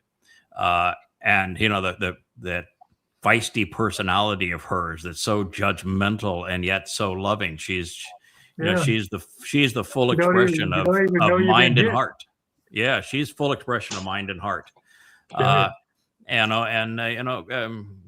you've been the anchor. I mean, you are the foundation. It really all gels now around you, and what you've been able to do. And then having Rich move here so that we can do what we're supposed to do, and to do it in a robust manner, and to have somebody who is just, like a brother, family, in support of what we're doing, and so comfortable to be around, and so utterly supportive.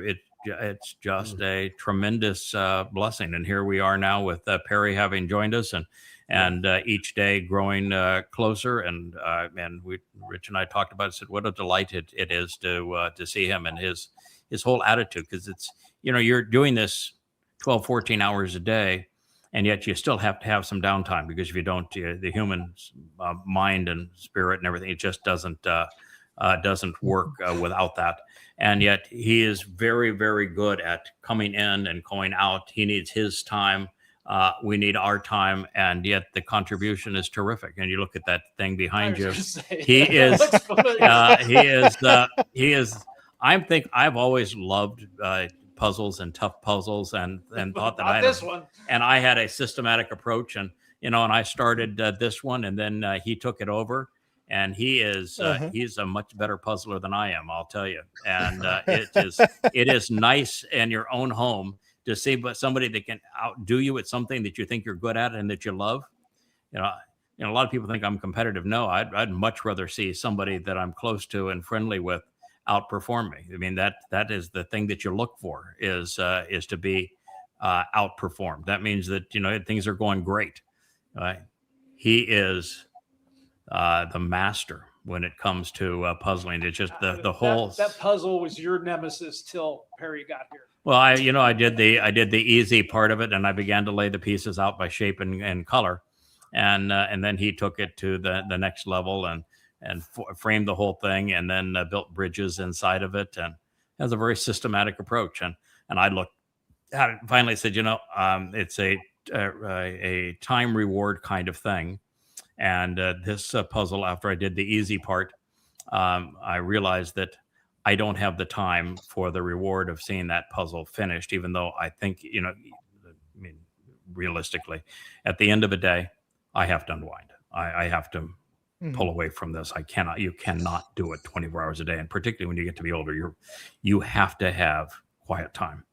And so I don't have any problem whether it's watching news and developing my mind in terms of understanding what's happening in the world, or taking time to do a puzzle. But this one, it just shows you that what I thought was beyond the reach of time reward, he had a different approach, and he was not going to let that puzzle go unsolved. And it's not completely solved yet, but it will be, and it'll be fun. We work together on it, and it's a nice bonding experience. And some people might say, come on, that's a childish thing to build puzzles. No, it's when you are able to put the pieces of a puzzle together, and you appreciate how colors and lines and design and framing work and how things fit together and how you go about determining how things to fit together. It is really a marvelous lesson and learning experience that I think sharpens our minds in terms of reason. Everything I do relative to these translations and the insights, they are all a puzzle that is being solved. That's exactly, every word is a piece to a puzzle. They're shaded, they have a place that they go, and they fit. And when you put them all together, you see the issue framed, and it's a beautiful picture that emerges. And so that's exactly what we're doing. We are putting together the most complicated, comprehensive puzzle in the universe in a way for the first time it is seen as beautiful and comprehensive, and will be one that we will always be improving on the insights that can be derived from it. And that's why I think we have full-time employment going through the millennial Shabbat, because even if everybody has a copy of the Torah, somebody still needs to explain it and make the connections and show the brilliance of the whole thing and how that whole story fits together. This team, this group, it's all also about describing neuroplasticity and synaptic plasticity to a T. I would agree with you if I knew what those words meant. Oh, yeah, I would agree with you if I knew what those words meant. But they sound good, and I'm gonna say you're right. Yes, I know exactly what you're saying, and I agree with you, Dr. Jeff. No. Especially when sex makes you smarter. Yeah. You know, the all-time lecture, Dr. Jeff, that you have delivered is that sex makes you smarter. And not only did you say it with a straight face, you proved it, that sex makes you smarter, because it happens to be true. The data don't lie. And the data don't lie. What I'm talking about, it's nothing that complicated. It's the neurons in your brain and the support structures in your brain are malleable to improving in its function, and depending on what you do. And it's a whole chemical soup, and there's a biologic basis to it. And doing puzzles and figuring things out facilitate that. Yes, it's been shown to decrease people with cognitive difficulties and even Alzheimer's disease. Yeah, you are a physician, and you know that every patient that comes to you is a puzzle to be solved. They have clues, they have symptoms. You use the symptoms and the clues that they are manifesting to solve the puzzle as to what is ailing them and how to treat them. Is that not true? Yeah, they're a constellation of signs and symptoms, as you're saying, and it's like, figure me out. Mm-hmm. Exactly. Put these pieces of the puzzle together and use your experience and your education to resolve that. That's what we're doing in Yahowah's testimony. Is we're using that exact same process, and it leads to the exact same result. Yeah. And the more you do it, the better you are at it. But this job is much more magnificent, because while I've been trained to try and again heal the flesh transiently, I'm continuing as a student of the Torah to learn how to facilitate or provide a conduit to eternal life. I've referred to you and every member of the covenant who is learned as ultimate Raphael, the ultimate health givers, because they can facilitate eternal life and perpetuity. Le'olam Mow'ed. Well, I could just do it in this window of time. We are physicians of the soul. Yeah, we're healers of the soul.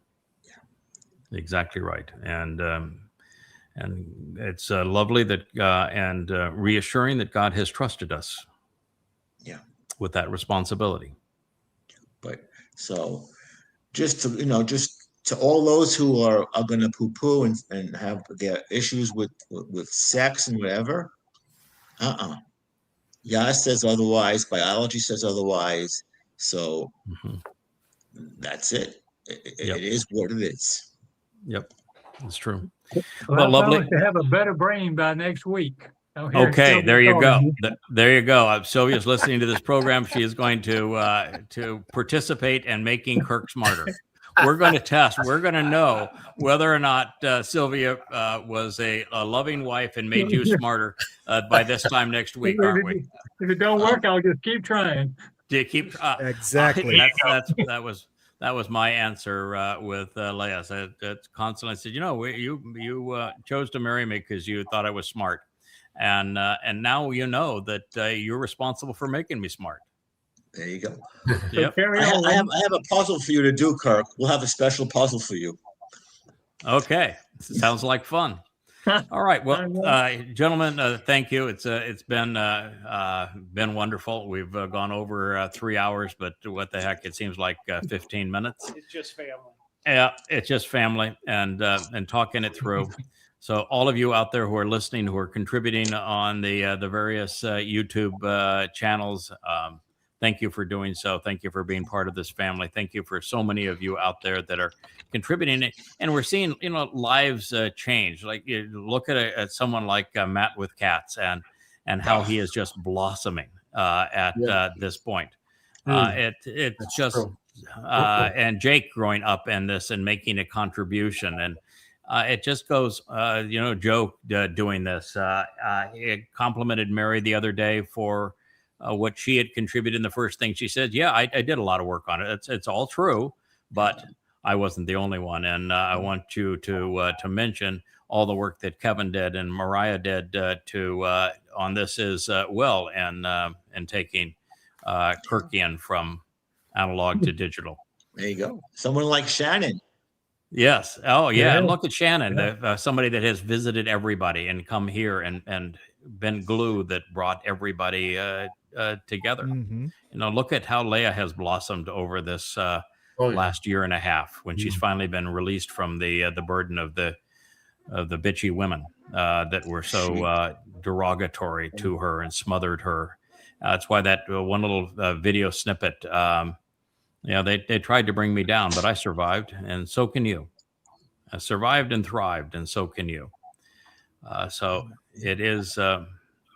It's truly amazing, and occasionally, and I know a lot of people just work quietly behind the scenes, but I'll look at something and say, "Well, that's really beautiful." She says, "Well, I didn't do it. That was done by so and so," and it's just one name after another, and relationship, and so much being done behind the scenes, and it's beautiful. You look at just the details that we're sharing and producing and building, man. If I were I'd be very, very impressed. I'd be very pleased, very impressed, and say, I'm happy that is going to be our home. Yeah. Hallelujah. Yeah. Hallelujah. Well, you turned blue there, Kirk. So it's probably time for us to. Yeah. And on that note,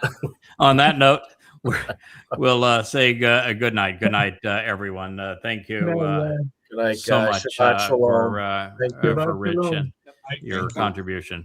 Good night, everyone. Shabbat shalom. Shabbat shalom. Hey there, thanks for tuning in. That was Fetch. Gotta run now. Catch y'all on our next podcast.